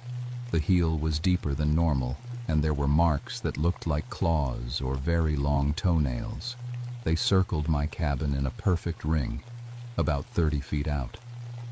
Whoever made them had stood there in the dark, watching me through my windows while I sat on the porch drinking coffee. The hair on my neck stood up. In 22 years of ranger work, I'd never seen anything like those prints. They were fresh, made sometime after the dew fell but before sunrise. The ground was soft from the recent rains, and the tracks were clear as day. I followed them into the forest. The trail led uphill toward the old Cherokee hunting grounds, winding between massive hemlock trees that were ancient when my grandfather was born. The tracks stayed in single file, like a military patrol. Every 100 yards or so, they split off, one set going left, one going right, then coming back together, like they were scouting. The trail led to a clearing where I found something that made my blood run cold. It was a campsite, but not like any I'd ever seen. The fire ring was made from carefully stacked flat stones, perfectly round and level. But there was no ash, no charcoal, no sign that a fire had ever been built there. Around the ring, the grass was pressed down in precise patterns, not random like people walking around, but organized, deliberate. On the trees surrounding the clearing, symbols were carved into the bark, fresh cuts made with something sharp. They weren't random scratches. They were a language, or at least a marking system. Some of the symbols looked familiar, like simplified versions of Cherokee writing, but others were completely foreign. Then I saw the bones. Small ones at first. Rabbits, squirrels, maybe a raccoon. They were arranged in neat piles, sorted by size. But these weren't the scattered remains of a predator's meal. Every bone had been picked clean, and many showed cut marks, tool marks. At the far edge of the clearing, under a massive oak tree, I found larger bones. My hands shook as I knelt down to examine them. Deer femur, deer skull, and then something that made me sit down hard in the leaves. A human jawbone, adult, from the size of the teeth. I'm not ashamed to admit I threw up right there. 22 years in these mountains, dealing with everything from bear attacks to hiking accidents, and I'd never seen anything that hit me like that single piece of bone. I wrapped it in my spare shirt and headed back to the cabin. Had to get on the radio, call for backup, maybe get some state police up here with proper investigation equipment. This was way beyond anything park rangers were trained to handle. But the radio wouldn't work. Static on every channel, even the emergency frequencies. Just a low humming sound that seemed to pulse like a heartbeat. As the sun went down, I heard them again. The whistles coming from all around. But this time they were closer. I barricaded myself inside the cabin and waited. Around 10 o'clock, something scratched at the door. Long, slow scratches, like fingernails dragging across wood. Then silence. A few minutes later, scratches at the back window. Then the side window. They were testing, looking for a way in. I grabbed my flashlight and shined it out the front window. The beam caught something pale moving between the trees. Human-shaped, but wrong somehow. Too tall, too thin, moving in a way that made my eyes want to look away. Then it was gone. The scratching stopped. The whistles faded. But I could feel them out there, watching, waiting. The next morning brought my first real look at what I was dealing with. Just after sunrise, I found a deer carcass hung from a tree branch about 50 yards from my cabin. It had been butchered expertly, the hide removed in one piece, the meat cut away with precision. But it was the way it was hung that bothered me. Upside down, arms spread wide, positioned so it would be the first thing I saw when I stepped out my door. It was a message. A warning, maybe. Or a promise. That afternoon, a family from Georgia arrived to camp at the designated site near the falls. The Morgans, husband, wife, 2 kids about 10 and 12 years old. They seemed like experienced campers, had all the right gear, knew how to set up properly. I should have turned them away. Should have told them the area was closed for maintenance or some other official-sounding excuse. But they'd hiked 60 miles to get here, and I didn't have any real proof of danger, just some strange tracks and a feeling in my gut. I gave them the standard safety briefing about bears and proper food storage, told them to keep their fire burning all night and to make noise if they saw any wildlife. Figured I'd check on them every few hours just to be safe. Big mistake. Around midnight, their screaming woke me up. I grabbed my rifle and a lantern and ran toward their campsite. The screaming had stopped by the time I was halfway there, which somehow made it worse than if it had continued. I found their camp destroyed, tent torn apart, sleeping bags shredded, camping gear scattered through the trees. The fire was out, scattered into cold ash and embers. Mrs. Morgan was sitting on a log, holding her daughter and rocking back and forth. Both of them were covered in blood, though I couldn't tell if it was theirs or someone else's. Mr. Morgan was nowhere to be seen. Neither was the boy. "Where is your husband?" I asked Mrs. Morgan. "Where's your son?" She looked at me with eyes that had seen too much. "They took them," she whispered. "The pale ones. They came out of the trees like ghosts, silent as death until..." She started crying again. Until what? Until they started laughing. I got Mrs. Morgan and her daughter back to my cabin and radioed for emergency evacuation. This time the radio worked, crackling to life like it had never been broken. A helicopter picked them up at dawn, and I filed my report. 2 missing persons, probable abduction, request for search and rescue teams. What I didn't put in the report was what Mrs. Morgan told me during that long night in my cabin. "There were 7 or 8 of them," she said, clutching her coffee mug like it was an anchor. "Tall and thin, white as bone, but not sick white, more like they'd never seen sunlight. They moved through the trees without making a sound, like they were floating." She took a shaky breath. "They had tools, spears I think with stone points, and they worked together like they'd done this 1,000 times before. 3 came from the front, 2 from each side, 1 from behind. They surrounded us before we even knew they were there." Her daughter, 10-year-old Emma, hadn't spoken since I found them. She just stared at the cabin wall and flinched whenever a tree branch scraped against the roof. "They took my husband first," Mrs. Morgan continued. "Hit him with something, and he went down. But he was still breathing when they dragged him away. Still breathing. That was Tuesday. By Thursday, the search and rescue teams had found nothing. No bodies, no blood trail, no sign of where the Morgans had been taken. It was like the forest had swallowed them whole.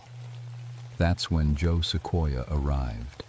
Joe was Cherokee, worked as a ranger on the Tennessee side of the park. We'd known each other for years, shared information about wildlife patterns and trail conditions.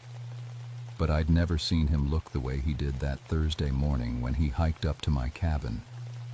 Serious, worried, maybe even scared. "My grandfather wants to talk to you," he said without any greeting. "About what you found up here." Joe's grandfather was Daniel Sequoia, 93 years old, and one of the last fluent speakers of Old Cherokee. If the traditional stories meant anything to anyone, it was to him.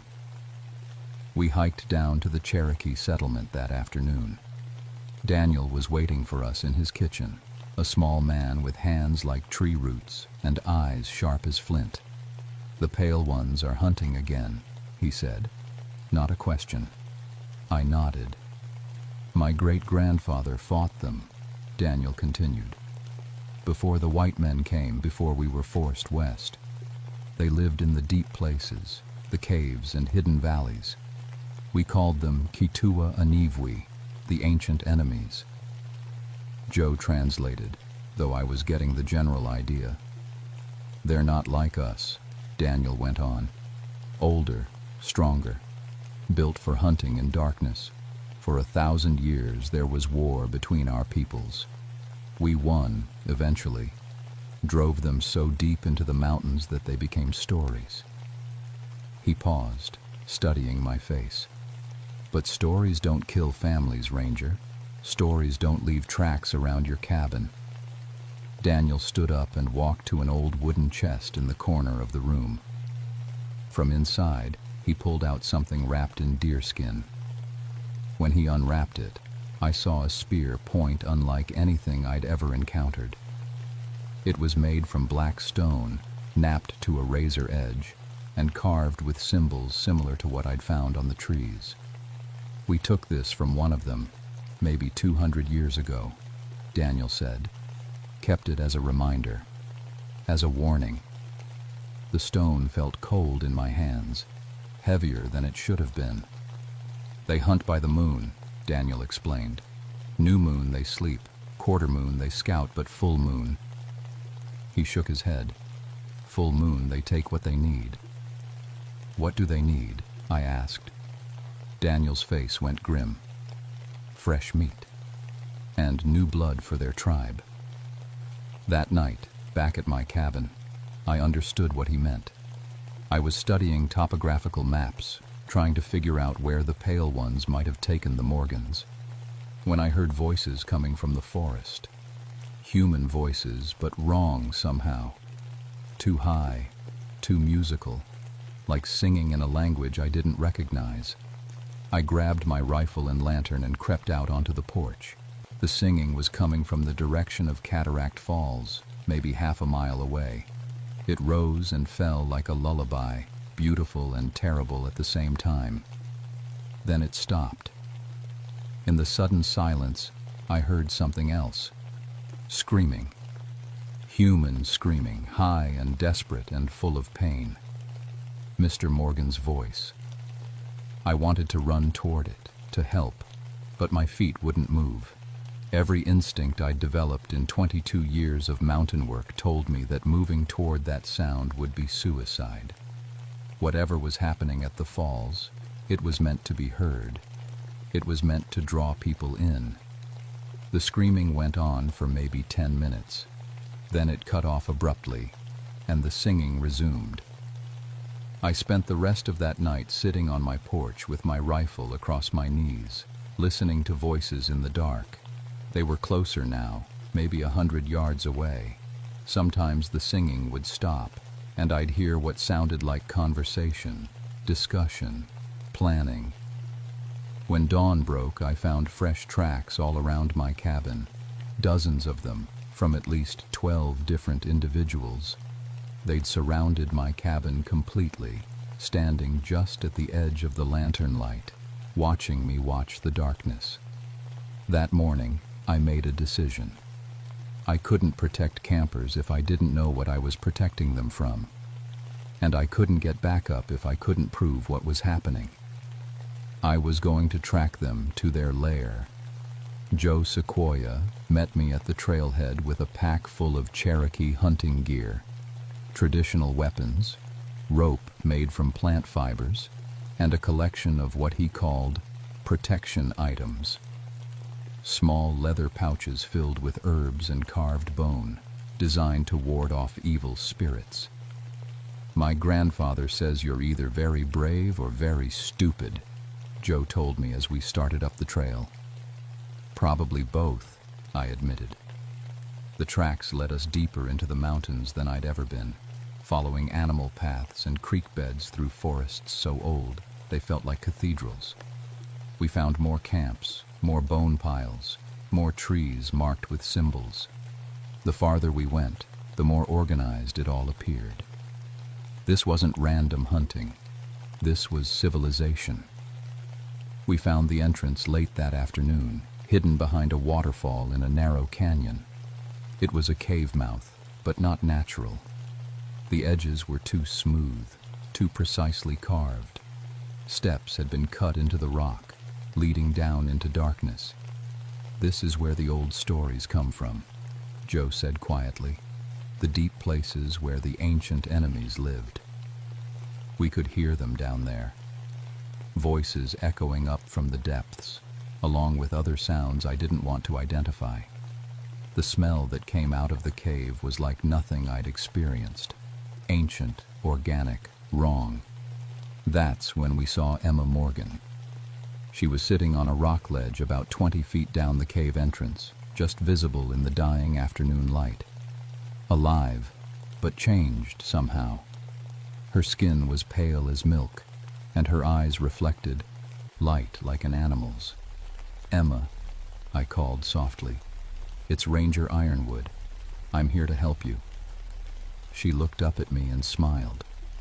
When she opened her mouth to speak, I saw that her teeth had been filed to points. "They're teaching me to hunt," she said in a voice that sounded like her own, but felt completely different. "They say I have the gift, the sight that works in darkness. Where's your father, Emma? Where's your brother?" Her smile got wider. "They're part of the tribe now. We all are." That's when the singing started again, coming from deep in the cave. Emma stood up and began walking down into the darkness, moving with a grace that no 10-year-old should possess. Joe grabbed my arm. "We have to go, now." But it was too late. They were coming up. The first one that emerged from the cave was everything the stories had described, and worse.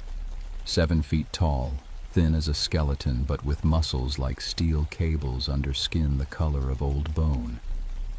Its face was human-shaped but stretched wrong, with eyes that reflected our flashlight beams like mirrors.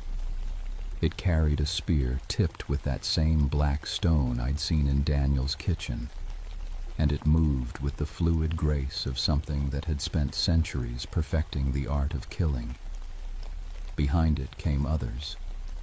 6, then 8, then more than I could count in the growing darkness. Men, women, and children, if you could call them that. All pale, all wrong, all armed with weapons that looked like they'd been made from the forest itself.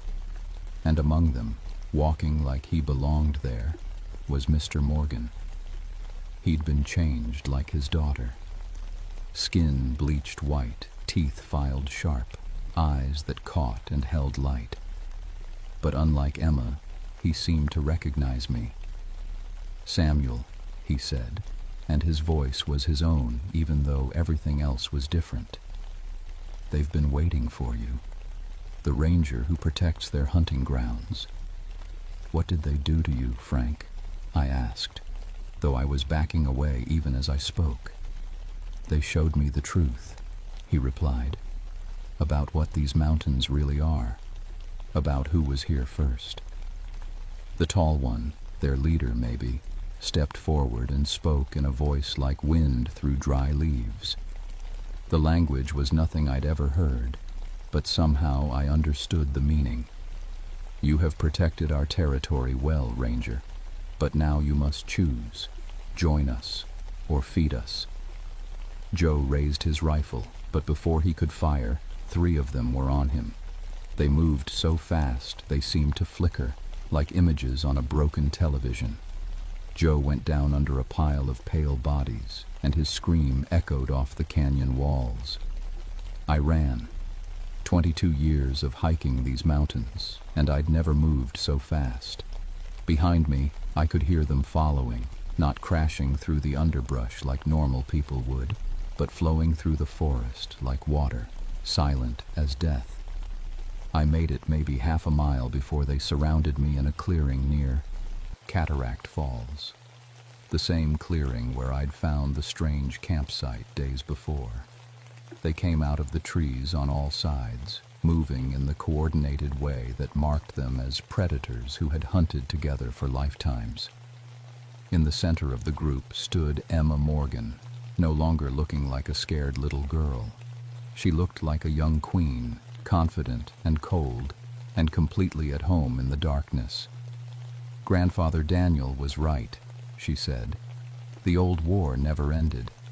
We just learned to be more careful about who we took." "You're not Cherokee," I said, finally understanding. "We're older than Cherokee," she replied.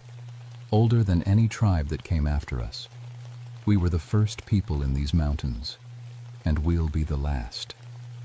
The leader spoke again, and this time I could hear the intelligence behind the alien words. These weren't monsters. They were people. A different kind of people, but people nonetheless. And they were talking about me like I was a problem that needed solving. Emma translated. "He says you've been a good guardian, keeping most of the loud ones away from our deep places. But now you know too much, and the harvest moon demands payment." They started closing in, spears raised, and I knew I was about to die. But then I remembered something Daniel Sequoia had said about the old wars between the Cherokee and the ancient enemies. "Fire," I said out loud. "You're afraid of fire." Emma's confident expression flickered. "Fire is dangerous in old forests," she said carefully. I pulled out my emergency flare and cracked it open. Red light blazed across the clearing, and every single pale figure stepped back. Not just stepped back, flinched away like the light caused physical pain. "The Cherokee knew," I said, backing toward the trail with the flare held high. "That's how they won the war." But I only had one flare, and it wouldn't last forever. I needed to get back to my cabin, to my radio, to some kind of help. The pale ones followed me through the forest, staying just outside the circle of red light, moving like wolves around a dying campfire. When the flare started to sputter, I cracked a second one, then a third. I had 6 in my emergency pack, but it was still 4 miles to my cabin, and they were getting bolder. That's when I heard the helicopter. Search and rescue, probably coming to check on my status since I'd missed my scheduled radio check-in. The sound of rotors echoed off the canyon walls, and suddenly spotlights were cutting through the forest canopy. The pale ones melted back into the shadows, but I could still feel them watching, waiting. The helicopter found a place to land near the falls, and 3 state police officers piled out with flashlights and weapons. They found me stumbling down the trail, half dead from exhaustion and fear, babbling about cave dwellers and ancient enemies. "Where's Ranger Sequoia?" one of them asked. "He was supposed to meet you." "Yesterday." I couldn't tell them the truth. Who would believe it? "Bear attack," I said. "Big one. It got Joe, and it's still out there." They airlifted me out that night. By morning, there were 20 officers combing the forest, looking for Joe's body and the rogue bear that had supposedly killed him.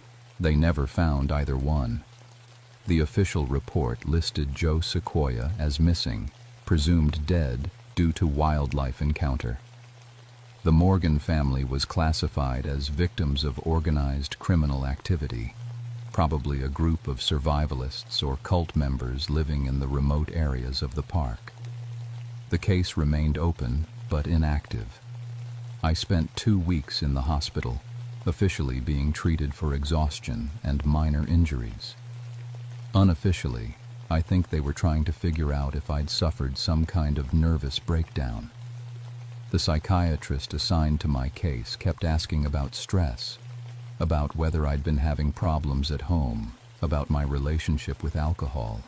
I told him what he wanted to hear, that I'd been working too hard, spending too much time alone in the mountains, letting isolation get to me, that the bear attack on Joe had traumatized me more than I wanted to admit.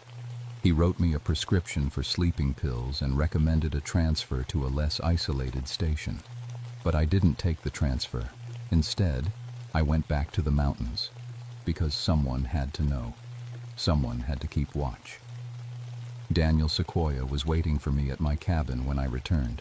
He'd aged 10 years in the 3 weeks I'd been gone, and I could see in his eyes that he knew what had happened to his grandson. "The old war has started again," he said simply. I told him everything I'd seen and heard, about Emma Morgan and her changed family, about the cave behind the waterfall, about the leader who spoke in a language older than Cherokee. Daniel listened without interruption, then nodded like it all made perfect sense. "They've been taking people for years," he said, "not many at a time, and always carefully. A hiker who gets lost, a hunter who doesn't come home, easy to explain away. But now they're getting bolder. The harvest moon comes every year," Daniel said, "but some years it comes hungrier than others." He taught me the old protections, how to make proper fire barriers using Cherokee techniques, which herbs could be burned to create smoke that would drive them back, how to recognize the signs when they were scouting for new prey. Most importantly, he taught me how to keep them satisfied without feeding them innocent tourists. It's been 6 years now since the harvest moon of 1959. Every October, when the moon grows full and bright, I close certain trails for maintenance. I post warnings about dangerous wildlife in the areas closest to their deep places. I make sure camping permits are limited during peak hunting times. And sometimes, when the local police have a particularly dangerous criminal in custody, someone who has hurt children, someone who won't be missed, that person might escape during a prisoner transport near the mountains, might disappear into the deep forest, never to be seen again. The pale ones seem satisfied with this arrangement. They stay in their ancient territories, and I keep the innocent away from their hunting grounds. It's not a perfect solution, but it works. Emma Morgan visits sometimes, usually on nights when the moon is dark. She looks like a teenager now, still pale, still changed, but retaining enough of her old self to remember our connection. She brings me information about what her new family is planning, warns me when they're feeling restless or hungry. "You're our ranger," she told me once. "You protect the forest, and we protect you. What happened to your father? Your brother?" She smiled with those pointed teeth. "They're learning to hunt.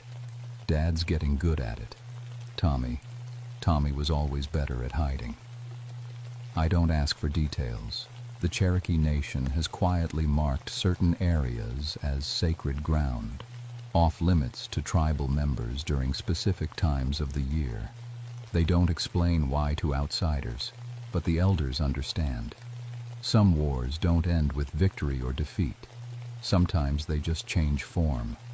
I still get reports from other rangers, other states, missing hikers in West Virginia, strange attacks in Kentucky, unexplained disappearances throughout the Appalachian chain. The pale ones aren't limited to the Smoky Mountains. They never were. But here in my territory, we have an understanding. I keep the innocent away during hunting season. They keep their kills to those who deserve killing. It's not the job I signed up for 28 years ago, but it's the job these mountains need. And when I retire, if I live that long, I'll pass the knowledge on to whoever comes next, because someone has to stand watch. Someone has to remember that the old stories are true, and that some things are better left undisturbed. The harvest moon rises every October, bright and hungry and full of promises. I'll be ready for it.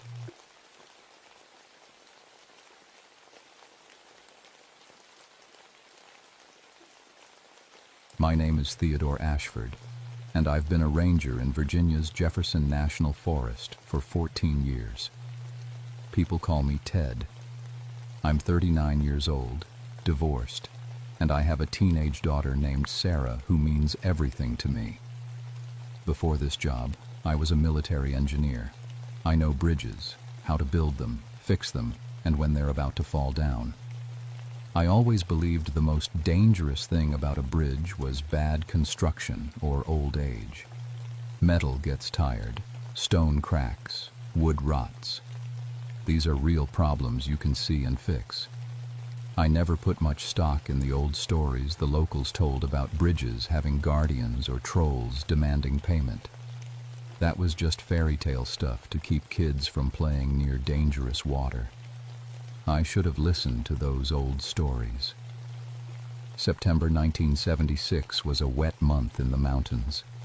Heavy rains had been falling for weeks, turning creeks into rivers and making the back roads muddy and hard to drive.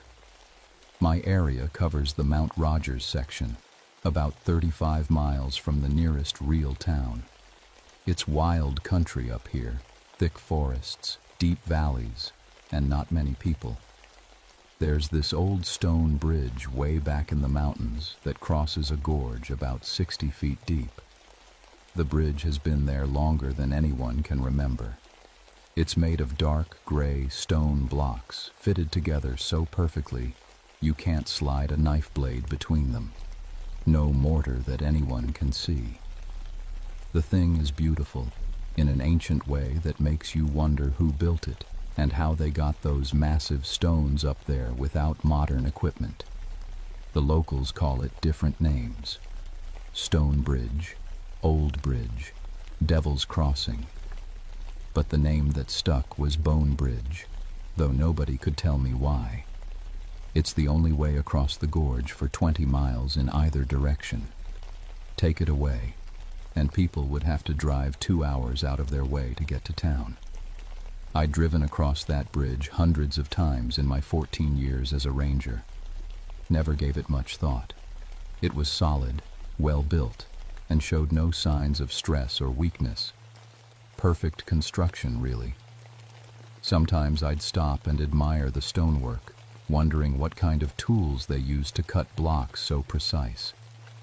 But something was different that September morning when I got the call from dispatch. "Ted, we got 2 vehicles abandoned at Stone Bridge," crackled the radio in my truck. "Owners are missing. State boys want you to take a look, see if there was an accident." I drove out there expecting to find broken glass, skid marks, maybe a drunk driver who wandered off into the woods. What I found instead made me stop my truck 50 feet from the bridge and just stare. 2 cars sat perfectly positioned at opposite ends of the bridge. Not crashed, not broken down, just parked, like someone had placed them there with a crane. The first car, a blue sedan, sat right at the edge where the road met the stone bridge. The second car, a red pickup truck, sat at the far end, also right at the bridge edge. Both vehicles had their doors closed. Keys in the ignition. No signs of damage. I walked up to the blue sedan first and looked through the windows. A woman's purse sat on the passenger seat, open. Her wallet was gone, but everything else was there. Makeup, tissues, a shopping list, loose change. The car was clean inside, no struggle, no blood. The red pickup told the same story. Work gloves on the dashboard.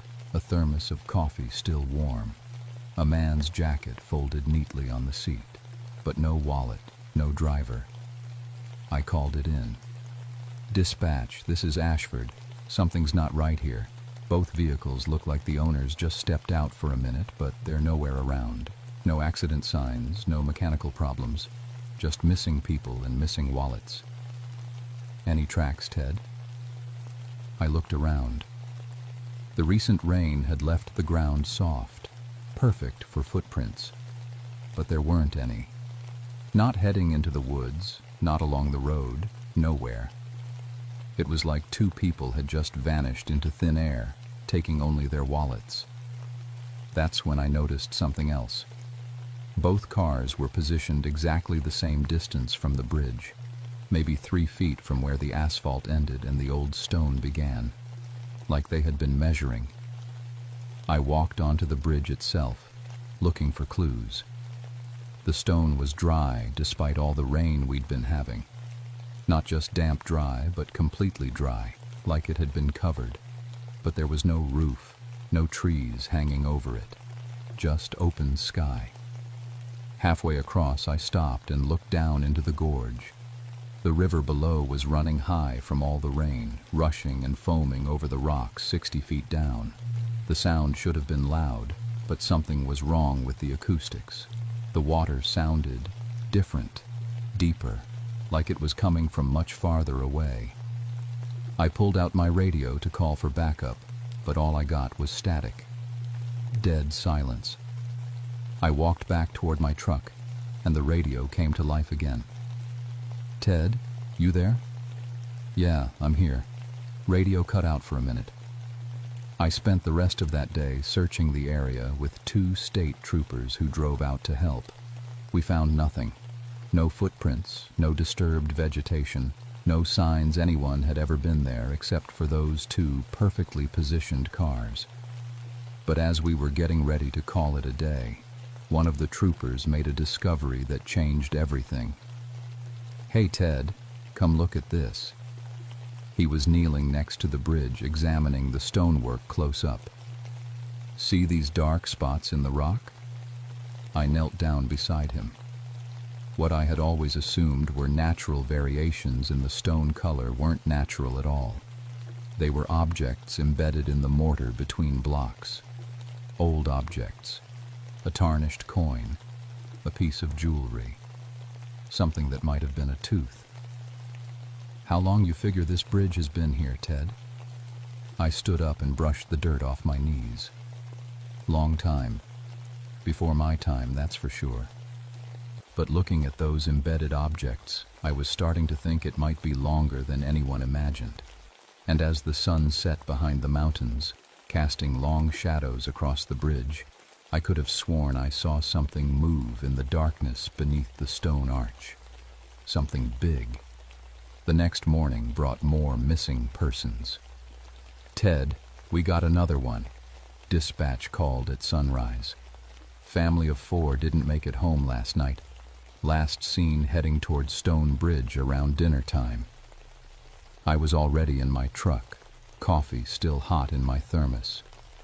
20 minutes later, I was staring at a scene that made my blood run cold.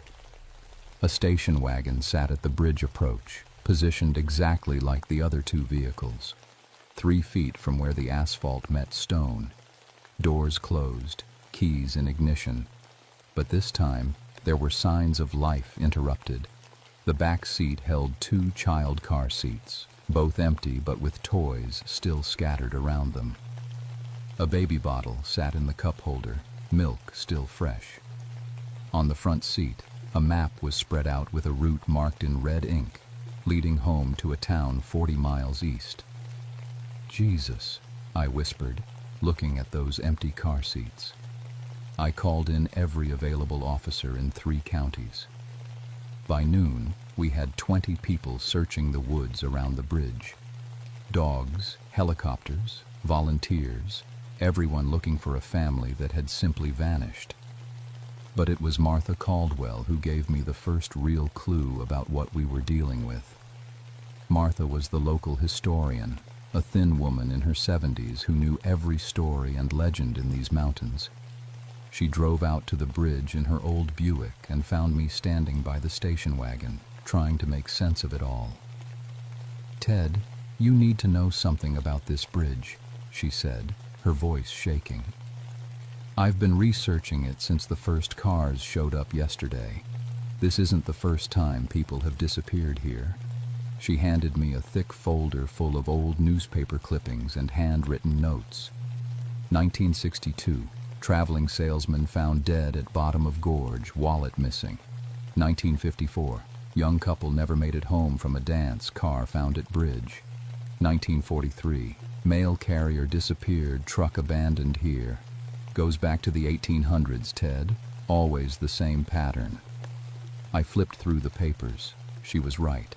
Page after page of missing persons, always at Stone Bridge, always with wallets gone and vehicles positioned exactly the same way. There's something else, Martha said. I talked to my grandmother before she died. She told me stories about this bridge that go back to when the Cherokee still lived here. They called it the stone that eats.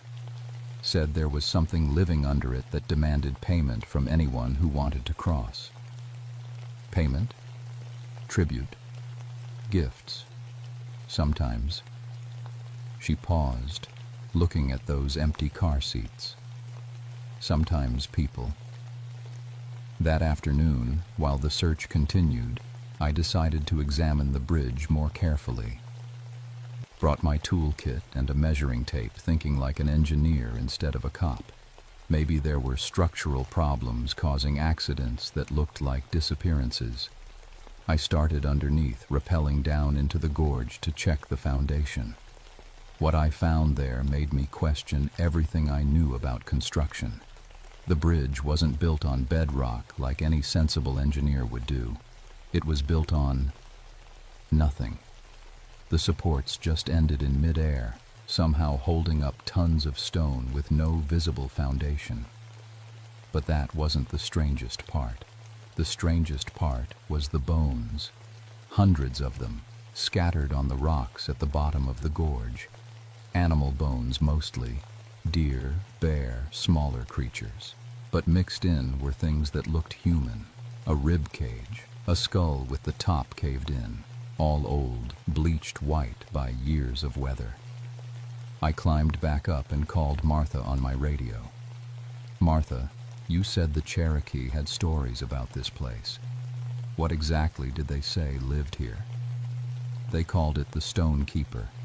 Said it was as old as the mountains, older maybe. It controlled the crossing, decided who could pass and who couldn't. The smart ones always brought gifts. Food, tools, precious things. The foolish ones tried to cross without paying. What happened to the foolish ones? Static filled the radio for several long seconds.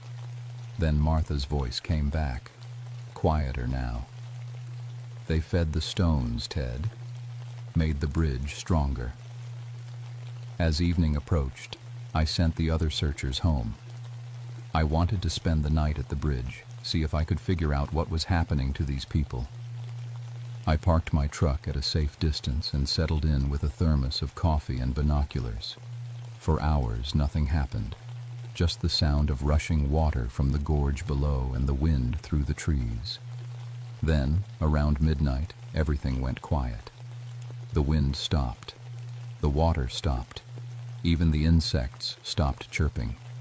It was the deepest silence I'd ever heard, like the whole world was holding its breath. That's when I saw it. Something large moved in the shadow under the bridge arch. Not walked, moved. Like it was flowing from one place to another. The shadow was too big to be human, too fluid to be an animal. I grabbed my flashlight and pointed it toward the bridge. The beam lit up the stone structure but cast no shadows. It was like the darkness under the arch was eating the light. Then the thing spoke. Not in words I could hear with my ears, but directly into my mind. A voice like grinding stone, ancient and patient and hungry. Ranger, you have been watching. You have seen the toll. I tried to respond, but my voice wouldn't work. The thing continued. This crossing is older than your roads, your cars, your people. It demands respect. It demands payment. Those who pay may pass. Those who refuse. The temperature dropped 20 degrees in an instant. My coffee froze in the cup. Become part of the bridge. I saw it then, clearly, as it moved from shadow into moonlight. 8 feet tall, built like a man but made of the same dark stone as the bridge. Its face was roughly carved, ancient, with eyes like deep caves and a mouth full of teeth that looked suspiciously like the bones I'd found in the gorge.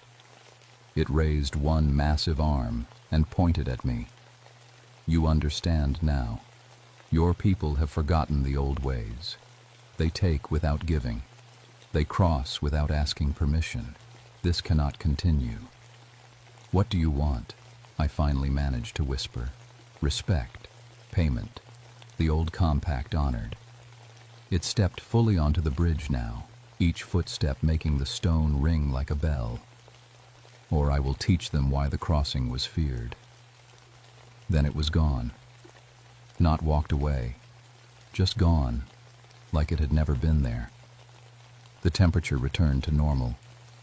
The sounds of the forest came back, but I could still feel it watching me from somewhere in the darkness. I didn't sleep that night, and when morning came, I found 4 more cars positioned perfectly at the bridge approaches. By the end of the week, 12 people had vanished at Stone Bridge.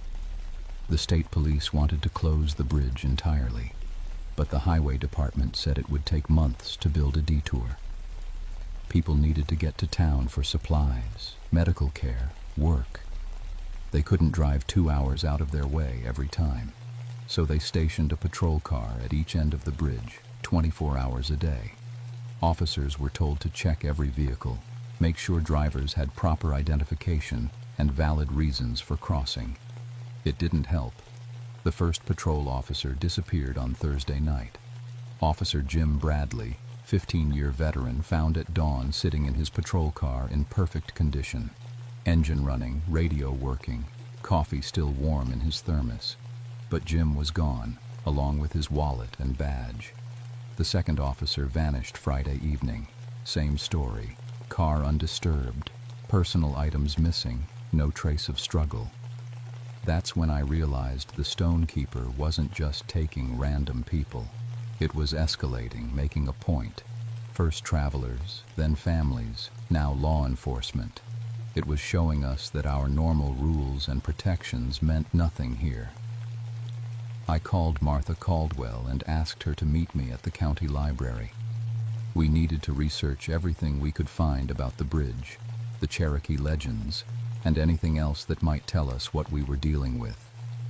"The Cherokee stories are clearer than I first told you," Martha said, spreading old books and papers across a library table.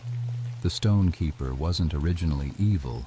It was a guardian, protecting an important crossing point between the physical world and something else." Something else? The spirit realm, the land of the dead. The Cherokee believed certain places were doorways, and doorways needed guardians to control who passed through.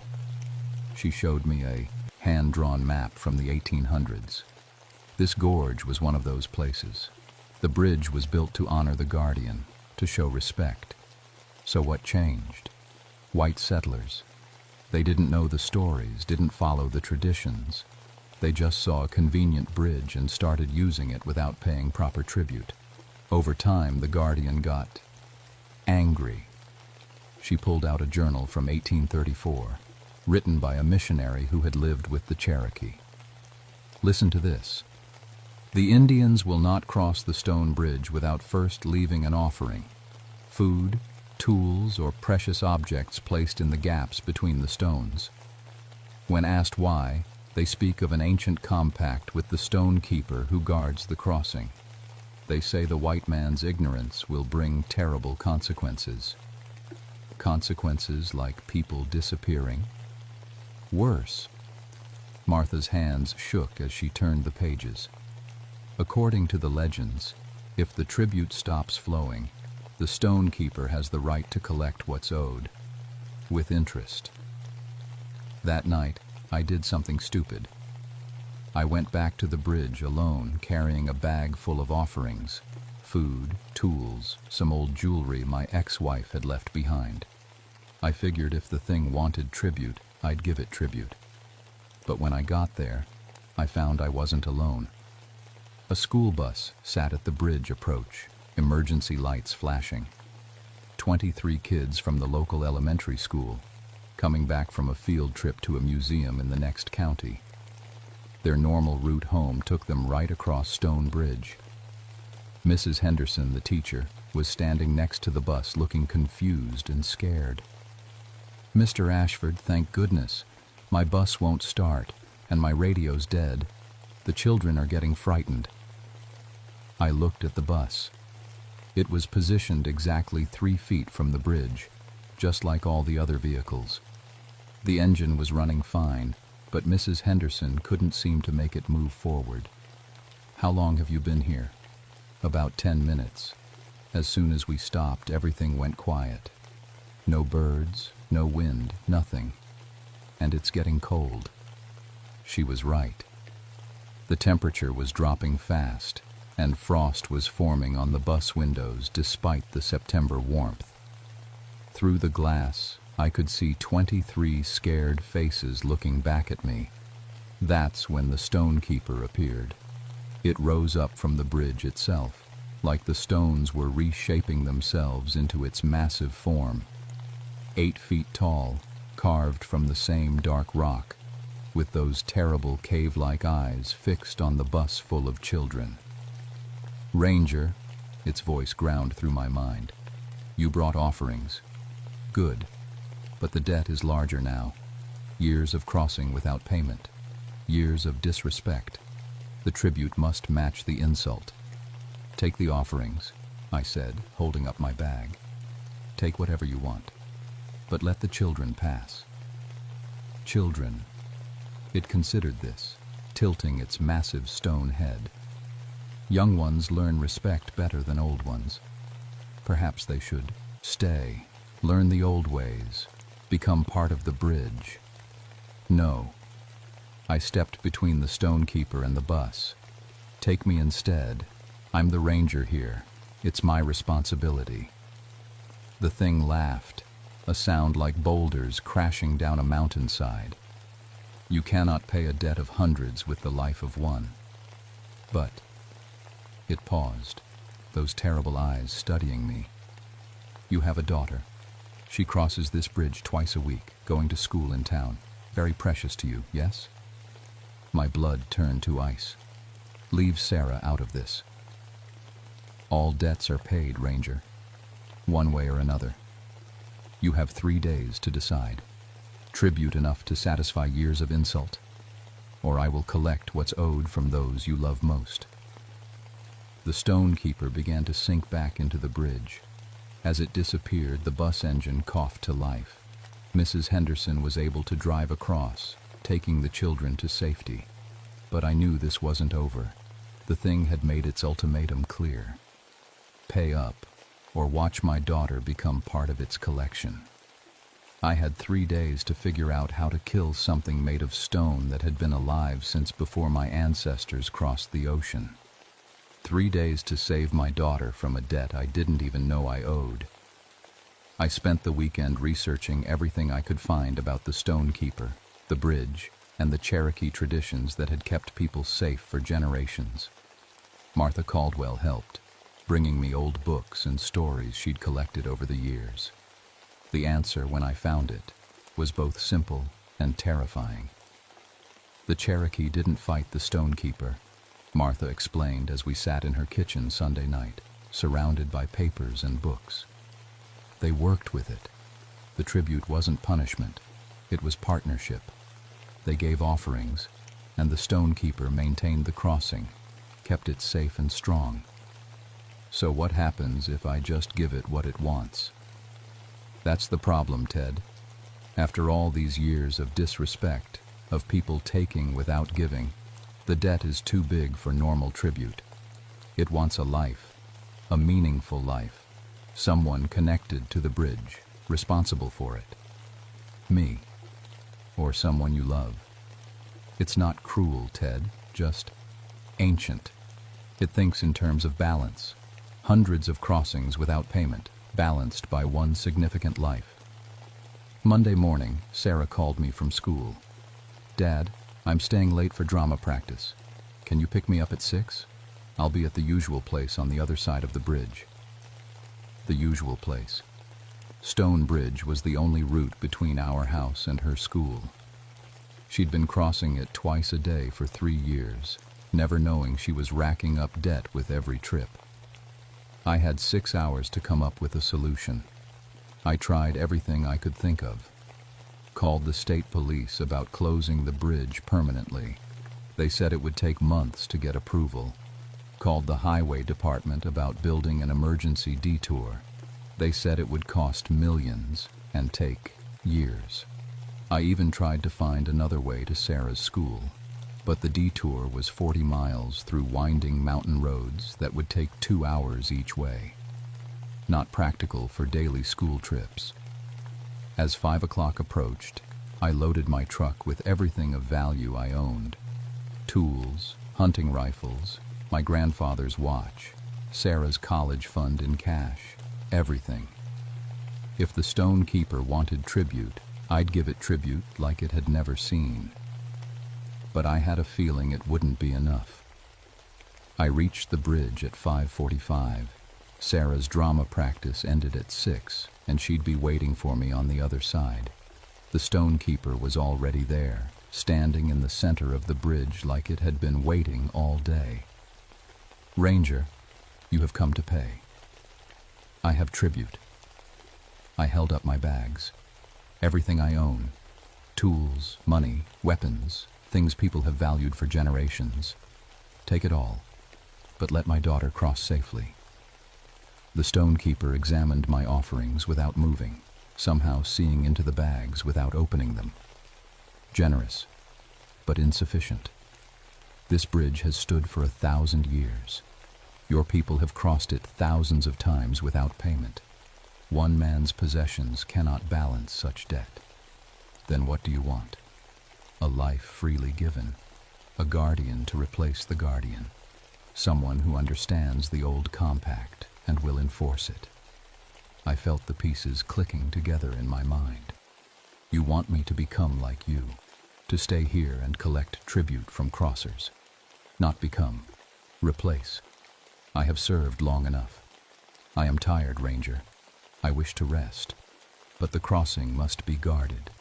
The balance must be maintained. And if I refuse? Your daughter crosses at 6 o'clock. She will not reach the other side. I looked at my watch. 5:58. How do I know you'll keep your word? How do I know you'll let her live if I take your place? Because, Ranger, that is how the compact works. One guardian protects all who show proper respect. Your daughter will be safe, as will all who cross with humble hearts and appropriate offerings. 5:59. I could see headlights in the distance coming toward the bridge from the school side. Sarah, right on time. "I accept," I said, "but I want to see her cross safely first. I want to make sure she gets home." The stone keeper nodded. "Stand aside, Ranger. Watch how a guardian protects those under his care." Sarah's car, an old sedan I'd bought her for her 16th birthday, approached the bridge cautiously. I knew she could see my truck and probably wondered why I was standing in the middle of the bridge with a stranger. She rolled down her window. "Dad, is everything okay?" "Everything's fine, sweetheart. Just some bridge maintenance. You go ahead and cross." As her car moved onto the stone bridge, the stone keeper raised one massive arm. For a moment, I thought he was going back on our deal. Then I realized what he was doing. The bridge itself changed. The stones shifted and rearranged themselves, creating a perfectly smooth, safe passage. Every crack sealed, every weakness reinforced. The ancient structure became stronger and more stable than any modern bridge. Sarah drove across without even knowing her life had been in danger. She stopped on the other side and called back through her window. "See you at home, Dad. I love you, sweetheart. Remember that." She drove away into the gathering darkness, safe and alive and free. The stonekeeper turned to me. You understand now. This is not punishment, Ranger. This is purpose. You will guard the crossing. You will decide who passes and who pays. You will keep the balance. For how long? Until another comes who understands the compact. Until someone else offers to take your place freely, out of love for those they protect. I felt the change beginning. My skin hardening, my thoughts slowing and deepening, but also expanding somehow.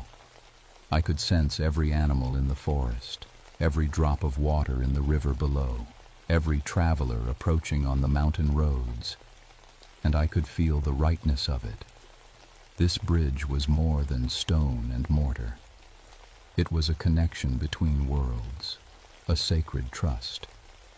Someone had to guard it. Someone had to make sure the balance was maintained.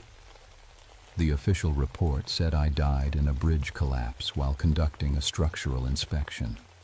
There was no body recovered, which wasn't unusual given the depth of the gorge and the speed of the river below. Sarah grieved for me, as daughters should grieve for fathers who die too young. But she never knew the real reason I disappeared, and I made sure she never would. The missing persons cases at Stone Bridge stopped completely. No more abandoned vehicles, no more mysterious disappearances. People started crossing safely again, though many reported strange dreams afterward. Dreams of leaving small offerings on the stone ledges, of showing respect to the ancient crossing. Martha Caldwell understood what had happened. She started quietly spreading the word among the locals about the old traditions. A few coins left on the bridge rail, a piece of food tucked between the stones. Small gestures of respect that kept the crossing safe for everyone. I remain here, as the stonekeeper did before me. I watch over the bridge and the people who cross it. I can feel their intentions, their hearts. Those who approach with respect and humility pass safely. Those who come with arrogance or disrespect learn differently. But I'm not a monster. I'm not cruel. I'm a guardian, protecting both the bridge and the people who need to use it. Most crossings require only a moment of acknowledgement, a brief recognition that this is a special place deserving of respect. Only occasionally does someone require more dramatic instruction. Sarah visits sometimes, though she doesn't know it's me. She stops at the bridge and leaves flowers on the rail, thinking of her father who died there. She's grown into a fine woman, graduated college, started her own family. Her children will cross this bridge someday, and they'll be safe because their grandfather guards the way. Other rangers work my old territory now. They've been told the bridge is stable and safe, which it is. What they haven't been told is why it stays that way. Late at night, when the mountains are quiet and the stars are bright, I sometimes see the old stonekeeper standing at the edge of the forest. He nods to me across the distance, one guardian acknowledging another.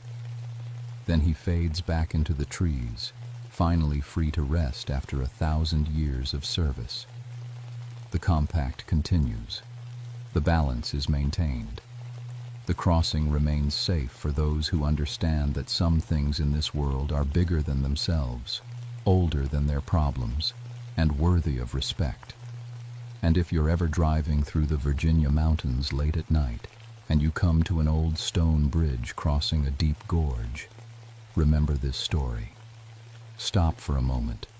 Leave a coin on the rail, or an apple, or just a quiet word of thanks. The guardian appreciates respect, and respect ensures safe passage. Trust me on this. I would know.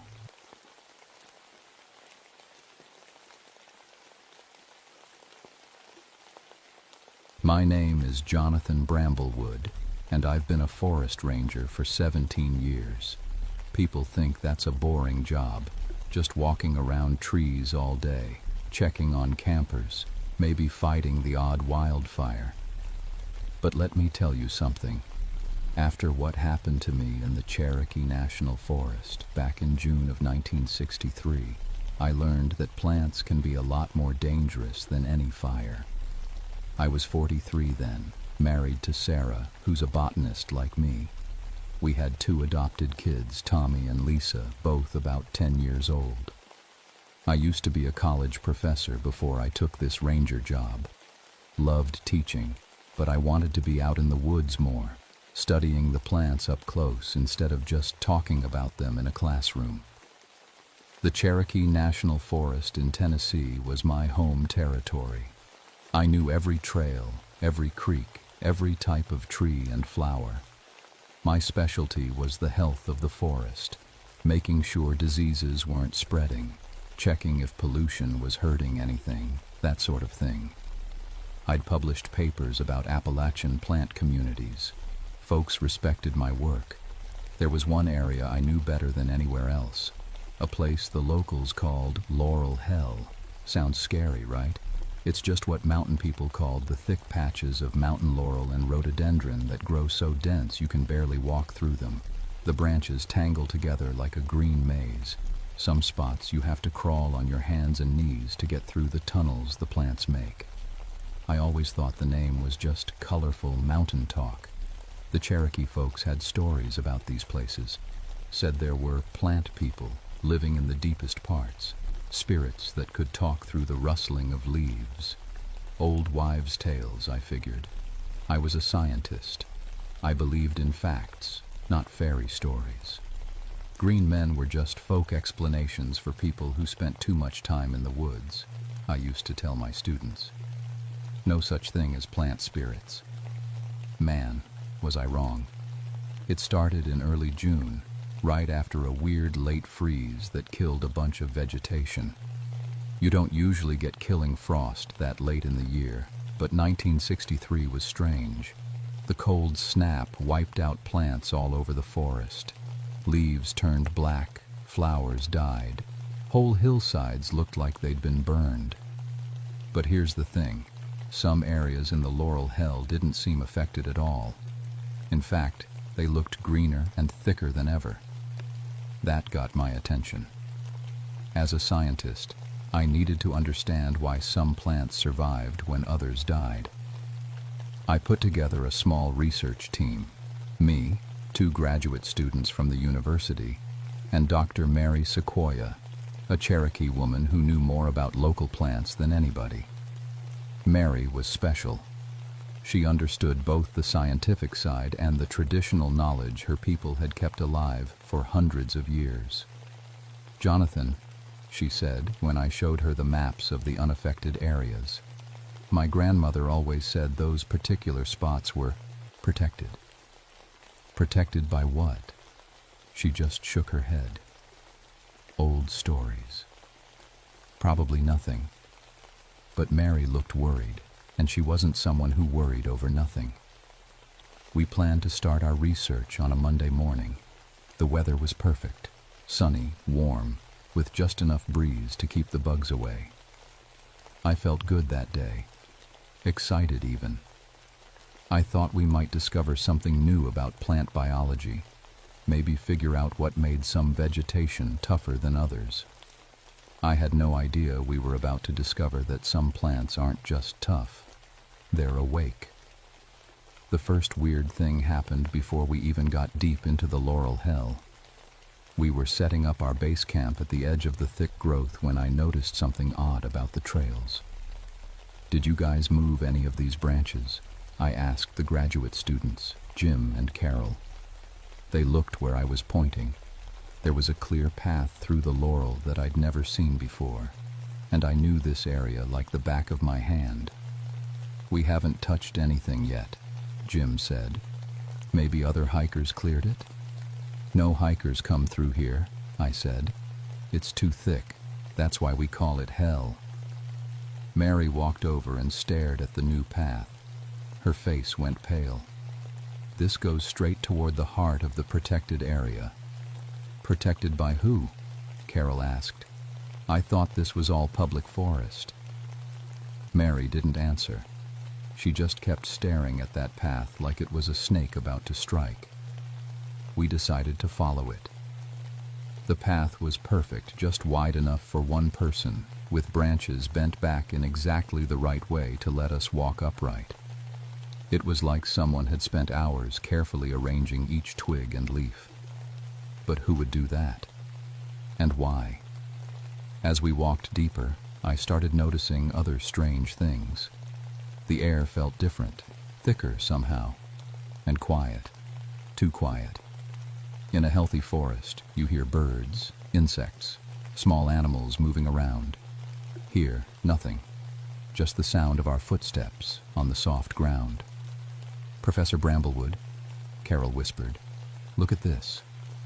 She was pointing at a group of rhododendron bushes. They were arranged in a perfect circle, about 20 feet across. In the center, the ground was completely bare. No grass, no fallen leaves, nothing. Just smooth dirt. "That's unusual," I said, trying to keep my voice steady. In nature, plants don't grow in perfect geometric shapes. They spread randomly, following water and sunlight and soil conditions. Jim was taking photographs. "Maybe it's some kind of disease pattern," he suggested. "Sometimes fungal infections spread in circles." But when I looked closer, these plants weren't sick. They were the healthiest rhododendrons I'd ever seen. Thick green leaves, huge clusters of pink flowers. They just happened to be growing in a shape that shouldn't exist in nature. We set up our equipment and started taking samples. That's when things got really weird.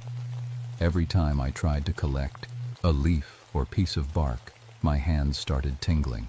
Not like an allergic reaction. I knew what that felt like. This was different, like the plants were giving off some kind of electricity. "Anyone else feeling that?" I asked. Carol nodded. "My whole arm is buzzing." Mary backed away from the circle. "We shouldn't be here," she said. "It's just some kind of natural phenomenon," I told her. But honestly, I was starting to feel uneasy too. That's when we heard the whispers.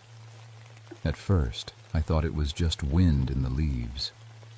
But there was no wind. The air was completely still. And the sound was too regular, too much like human voices talking low. Jim lifted his head. "Do you guys hear that?" We all listened. The whispers were coming from the rhododendron circle, not from one plant, but from all of them, like a chorus of soft voices. I couldn't make out words, but it definitely sounded like language. "Okay," I said, "let's pack up and head back to base camp. We can analyze the samples there." But when I looked at the samples I'd collected, I got the shock of my life. The leaves I'd picked were changing. As I watched, they shifted from green to deep red, to purple to silver.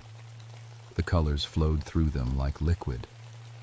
"That's impossible," Carol breathed. "I've studied plants my whole career. I know what plant cells look like under a microscope, how chlorophyll works, why leaves change color in fall. But this was like nothing in any textbook." Jim tried to take a photograph of the color-changing leaves, but his camera wouldn't work. Every picture came out black, like he'd forgotten to take the lens cap off. "Equipment failure," he muttered. "Must be the humidity." But it wasn't humid. It was a perfect dry day. That night, back at base camp, I couldn't sleep. Every time I closed my eyes, I heard those whispers. And I kept thinking about that perfect circle of plants, and the path that shouldn't exist, and the way the samples changed colors in my hands. Mary sat by the fire, not talking. Finally, I asked her, "What aren't you telling me about this place?" She looked at me for a long time. Then she said, "My people have stories, old stories, about plants that think and feel and talk to each other, plants that remember everything that happens in the forest. Plants don't have brains, I said. They can't think. Can't they? Mary asked. How do you know? I didn't have an answer for that. The next morning, Carol didn't wake up. We found her lying in the same perfect circle we'd studied the day before, even though she'd been in her tent when we went to sleep. She was breathing, but she wouldn't respond when we called her name. Her eyes were open, staring up at the sky, and she was whispering in a language none of us recognized. The rhododendron branches around her had grown overnight. They formed a perfect spiral, with Carol at the center, like she was part of some kind of plant ceremony. That's when I realized we weren't just studying the forest anymore. The forest was studying us. We got Carol to the hospital in town, but she couldn't tell us what had happened. She remembered going to sleep in her tent and then waking up in the hospital. Everything in between was gone from her memory. The doctors said she was fine physically, but she kept drawing pictures of plants arranged in geometric patterns, perfect spirals and circles and triangles, over and over. I have to go back, she kept saying. They're waiting for me.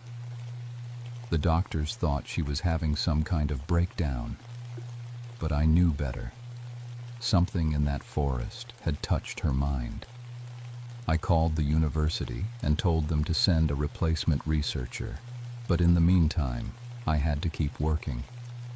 The Forest Service was breathing down my neck about the research project, and there was pressure from higher up to figure out why that area was so different from the rest of the forest that had been damaged by the late freeze. Mary agreed to stay and help, even though I could see she was scared. My grandmother would never forgive me if I let you go in there alone, she said. The new graduate student, a young man named David, arrived 2 days later. He was eager to make a good impression, ready to dive right into the work. I didn't tell him about Carol or the whispers or the color-changing leaves.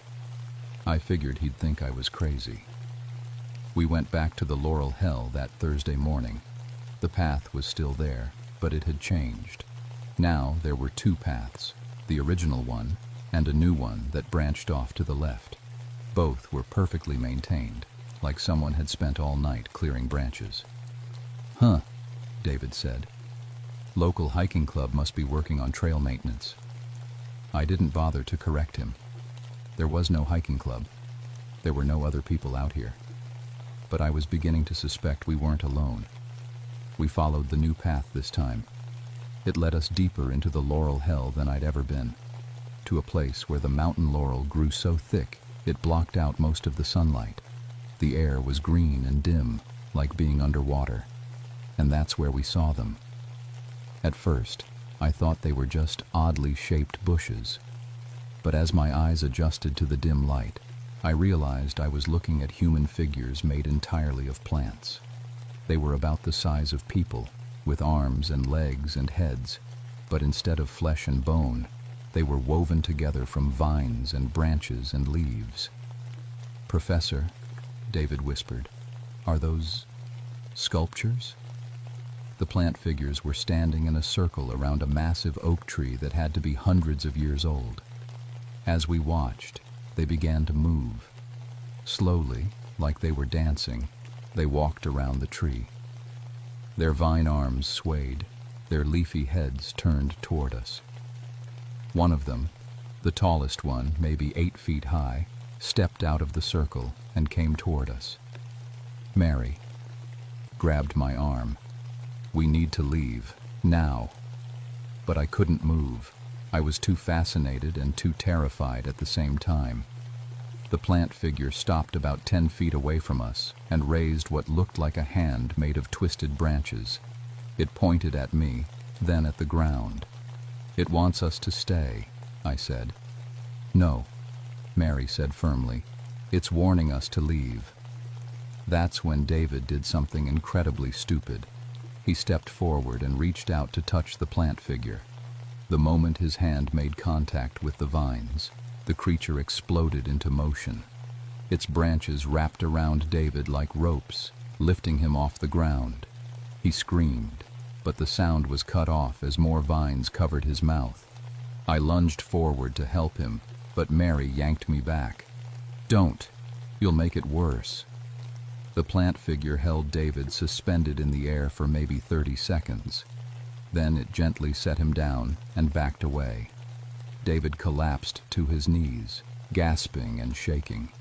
What was that thing?" he stammered.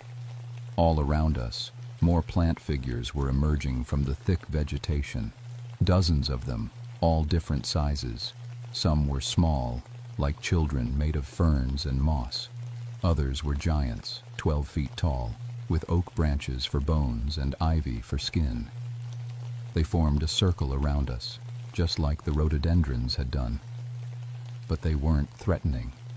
Not exactly. They seemed curious, like they were studying us the same way we'd been trying to study them. The tallest one pointed at Mary and made a sound like wind through leaves.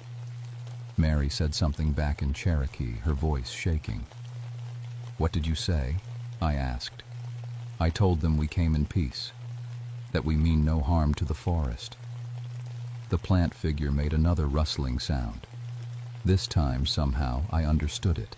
Not the words, there weren't any words, but the meaning came into my mind clear as anything. "You study us. Now we study you." That's when I realized these weren't just moving plants. They were intelligent. They had minds, thoughts, personalities, and they'd been watching us since the day we arrived. David was still shaking, but he managed to pull out his camera. The plant figures didn't try to stop him, but when he looked at the pictures later, they showed nothing but empty forest. Whatever these creatures were, they didn't show up on film. We stayed there for maybe an hour, surrounded by the plant beings. They didn't hurt us, but they didn't let us leave either. They just watched us with their leafy faces, occasionally making those rustling sounds to each other. Finally, the tallest one pointed toward the path we'd come from. The message was clear. Time to go. As we walked back toward base camp, David kept looking over his shoulder. "Those things," he said, "they were intelligent, weren't they? They were thinking." "Yeah," I said. "I think they were. But that's impossible. Plants don't have brains." Mary spoke up quietly. "Maybe they don't need brains the way we do. Maybe they think with their whole bodies." That night, I couldn't get the image out of my head. Dozens of plant creatures, all watching us with inhuman intelligence. What did they want? How long had they been here? And why were they showing themselves to us now? I was about to find out that showing themselves was just the beginning. The next morning, we discovered that our base camp had been completely surrounded by a wall of living branches. Not built, grown. Overnight, the trees had extended their limbs to form a perfect circle around our tents, about 20 feet high and thick as a prison wall. We were trapped, and from somewhere deep in the laurel hell, I could hear them calling to us in voices like rustling leaves, speaking words in a language older than human memory. They weren't just studying us anymore. They were deciding what to do with us. The wall of branches had one opening, a narrow gap just wide enough for one person to squeeze through. It led straight back into the heart of the laurel hell, toward the massive oak tree where we'd first seen the plant beings. "They want us to come to them," I said. David was pacing back and forth like a caged animal. "This is insane. Plants can't grow that fast. Plants can't think. This is all impossible." But Mary was studying the wall with the eye of someone who understood both science and ancient wisdom. "Look at how the branches are woven together," she said. "This isn't random growth. This is architecture." She was right. Every branch, every twig was perfectly placed to create the strongest possible barrier. It would have taken human engineers weeks to plan something like this. The plants had done it in one night. "We have to go through," I said. "They're not going to let us leave until we do." David shook his head. "I'm not going back in there. Those things, they're not natural. They're dangerous. Everything in nature is dangerous if you don't understand it," I told him. But honestly, I was scared too. I just knew we didn't have a choice. Mary and I squeezed through the gap in the wall. After a moment, David followed us, cursing under his breath. The path led us straight to the ancient oak tree, but now the area around it had changed. The plant beings had arranged themselves in rows, like an audience in a theater. Hundreds of them, all different shapes and sizes, all watching us approach. In front of the oak tree stood the tallest figure, the one who seemed to be their leader. But now I could see it more clearly. It wasn't just vines and branches woven together randomly. The plant matter was organized like a human body, woody branches forming a skeleton, smaller vines acting like muscles, leaves clustered where organs might be. As we got closer, the creature began to change. Its leafy face became more detailed, more human-like. Not exactly human, still clearly made of plant matter, but recognizable as a face with eyes and a mouth. When it spoke, the words formed in my mind without passing through my ears. "We are the memory of this forest. We are the dreams of every tree, the thoughts of every flower. We have been here since before your kind walked upright." I tried to answer out loud, but it shook its head. "Think your words. We will understand." So I thought, what do you want from us? To understand you as you seek to understand us. Your kind threatens the forest. Soon, machines will come to cut down the laurel hell. A road will be built through our heart. I knew about the proposed highway extension. The state was planning to cut through a section of the forest to connect two towns. But that project wasn't supposed to start for months, and I hadn't told anyone in my research team about it. "How do you know about the road?" I thought. "We know all things that threaten the forest. The trees whisper to each other across vast distances. The flowers share their secrets with the wind. We are connected to every living thing in these mountains." Mary stepped forward. She spoke in Cherokee, and the plant being responded in the same language. After a few minutes of conversation, she turned to me. "It says the Cherokee people made an agreement with the plant people long ago. During the removal, when soldiers were forcing the tribes to leave, some of the plants helped hide Cherokee families in the deep forests. In return, the Cherokee promised to protect certain sacred groves. But your people are gone, the plant being continued, and the sacred places are no longer protected. Now the forest must protect itself." That's when I understood. These creatures weren't just curious about humans.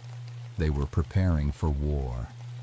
The machines that come to cut the trees, I thought, what will you do to them? The plant being's leafy face shifted into what might have been a smile, if plants could smile. Around us, the other creatures began to rustle and move. Vines emerged from the ground, branches reached down from above, and flowers bloomed that I'd never seen before. Flowers with petals like sharp teeth and centers that glowed with an eerie green light. "We will defend ourselves." The message was clear. When the construction crews came to cut down the laurel hell, they would face an army of thinking, fighting plants. People were going to die. There has to be another way, I thought desperately. What if we could get the road moved? What if we could protect this area legally? "You would do this, even though we are not your kind." Yes, but you have to promise not to hurt anyone. The plant being was quiet for a long time. Around us, the other creatures swayed and rustled, like they were having a conversation we couldn't hear. Finally, it reached out one branchy hand toward me. Touch us. Join with us. Become part of the forest's memory, and we will trust your words. I knew this was a test. If I refused, we'd probably never leave this place alive. If I accepted, I had no idea what would happen to me. I reached out and grasped the creature's hand. The moment we made contact, everything changed. I wasn't just Jonathan Bramblewood anymore. I was the forest. I could feel every tree, every flower, every blade of grass for miles around. I could sense the slow, deep thoughts of the oak trees, the quick, bright feelings of the wildflowers, the ancient, patient wisdom of the moss-covered rocks. And I could feel the fear. These plant beings weren't just protecting their territory. They were terrified. They'd watched forests being cut down all across the continent. They'd felt the pain of every tree that fell to human axes and saws. They knew that humans saw them as just things, resources to be used up and thrown away. But now they knew at least one human who understood what they really were. The connection only lasted a few seconds, but when it ended, I was changed forever. Looking down at my hands, I could see thin green lines under my skin. Not quite human anymore, but not fully plant either. You will speak for us, the plant being said, and we will trust in your promise. The wall around our camp was gone when we returned, dissolved back into ordinary trees as if it had never existed. But the changes in me were permanent. The green lines under my skin didn't fade, and I found I could sense the emotions of plants around me, their contentment in sunlight, their thirst during dry spells, their pain when they were damaged. David quit the research project that same day. I'm going back to studying rocks, he said. Rocks don't think. He never published anything about what he'd seen, and as far as I know, he never spoke of it again. Mary stayed to help me with the real work, not studying the plant beings, but protecting them. We spent the next 6 months documenting every rare and endangered species we could find in the proposed highway route. We mapped wetlands, identified critical habitats, and built a case for rerouting the road. It worked. The highway project was moved 5 miles south, and the Laurel Hell was designated as a critical ecological preserve. Officially, it was to protect rare plant species. Unofficially, it was to keep people away from something they wouldn't understand. 2 construction surveyors did die during the brief period when the original route was still being considered. They were found in the forest with no obvious injuries, but their bodies showed signs of some kind of toxic exposure that stumped the medical examiner. The official cause of death was listed as exposure to unknown plant alkaloids. I know what really killed them. They'd gotten too close to the plant being's territory before the deal was made. My wife Sarah joined me in developing new theories about plant intelligence and forest communication networks. Our research gained international attention, though we were careful never to reveal the full truth. Some secrets are too dangerous to share. My adopted children, Tommy and Lisa, grew up with an unusual ability to communicate with plants. They never found it strange. To them, it was just normal to feel what the garden was feeling, or to know when the houseplants were thirsty. I still visit the Laurel Hell regularly, maintaining my role as liaison between the human and plant worlds. The beings there have become my teachers, showing me how forests communicate across vast distances, how plants make decisions, how they remember events that happened decades ago. But the most important thing I learned is this: we're not alone on this planet. We share it with intelligences we've never recognized, consciousnesses that are older and in some ways wiser than our own. The Cherokee were right about the plant people. They've been here all along, watching us, judging us, deciding whether we can be trusted with the green world that sustains all life. Most of the time, I think the jury's still out on that question. If you ever find yourself deep in an old forest where the trees grow thick and the paths seem to change on their own, remember this: show respect, walk quietly, take only what you need, and leave no trace behind. Because they're watching. They're always watching. And if you listen carefully to the rustling of the leaves, you might just hear them whispering about you.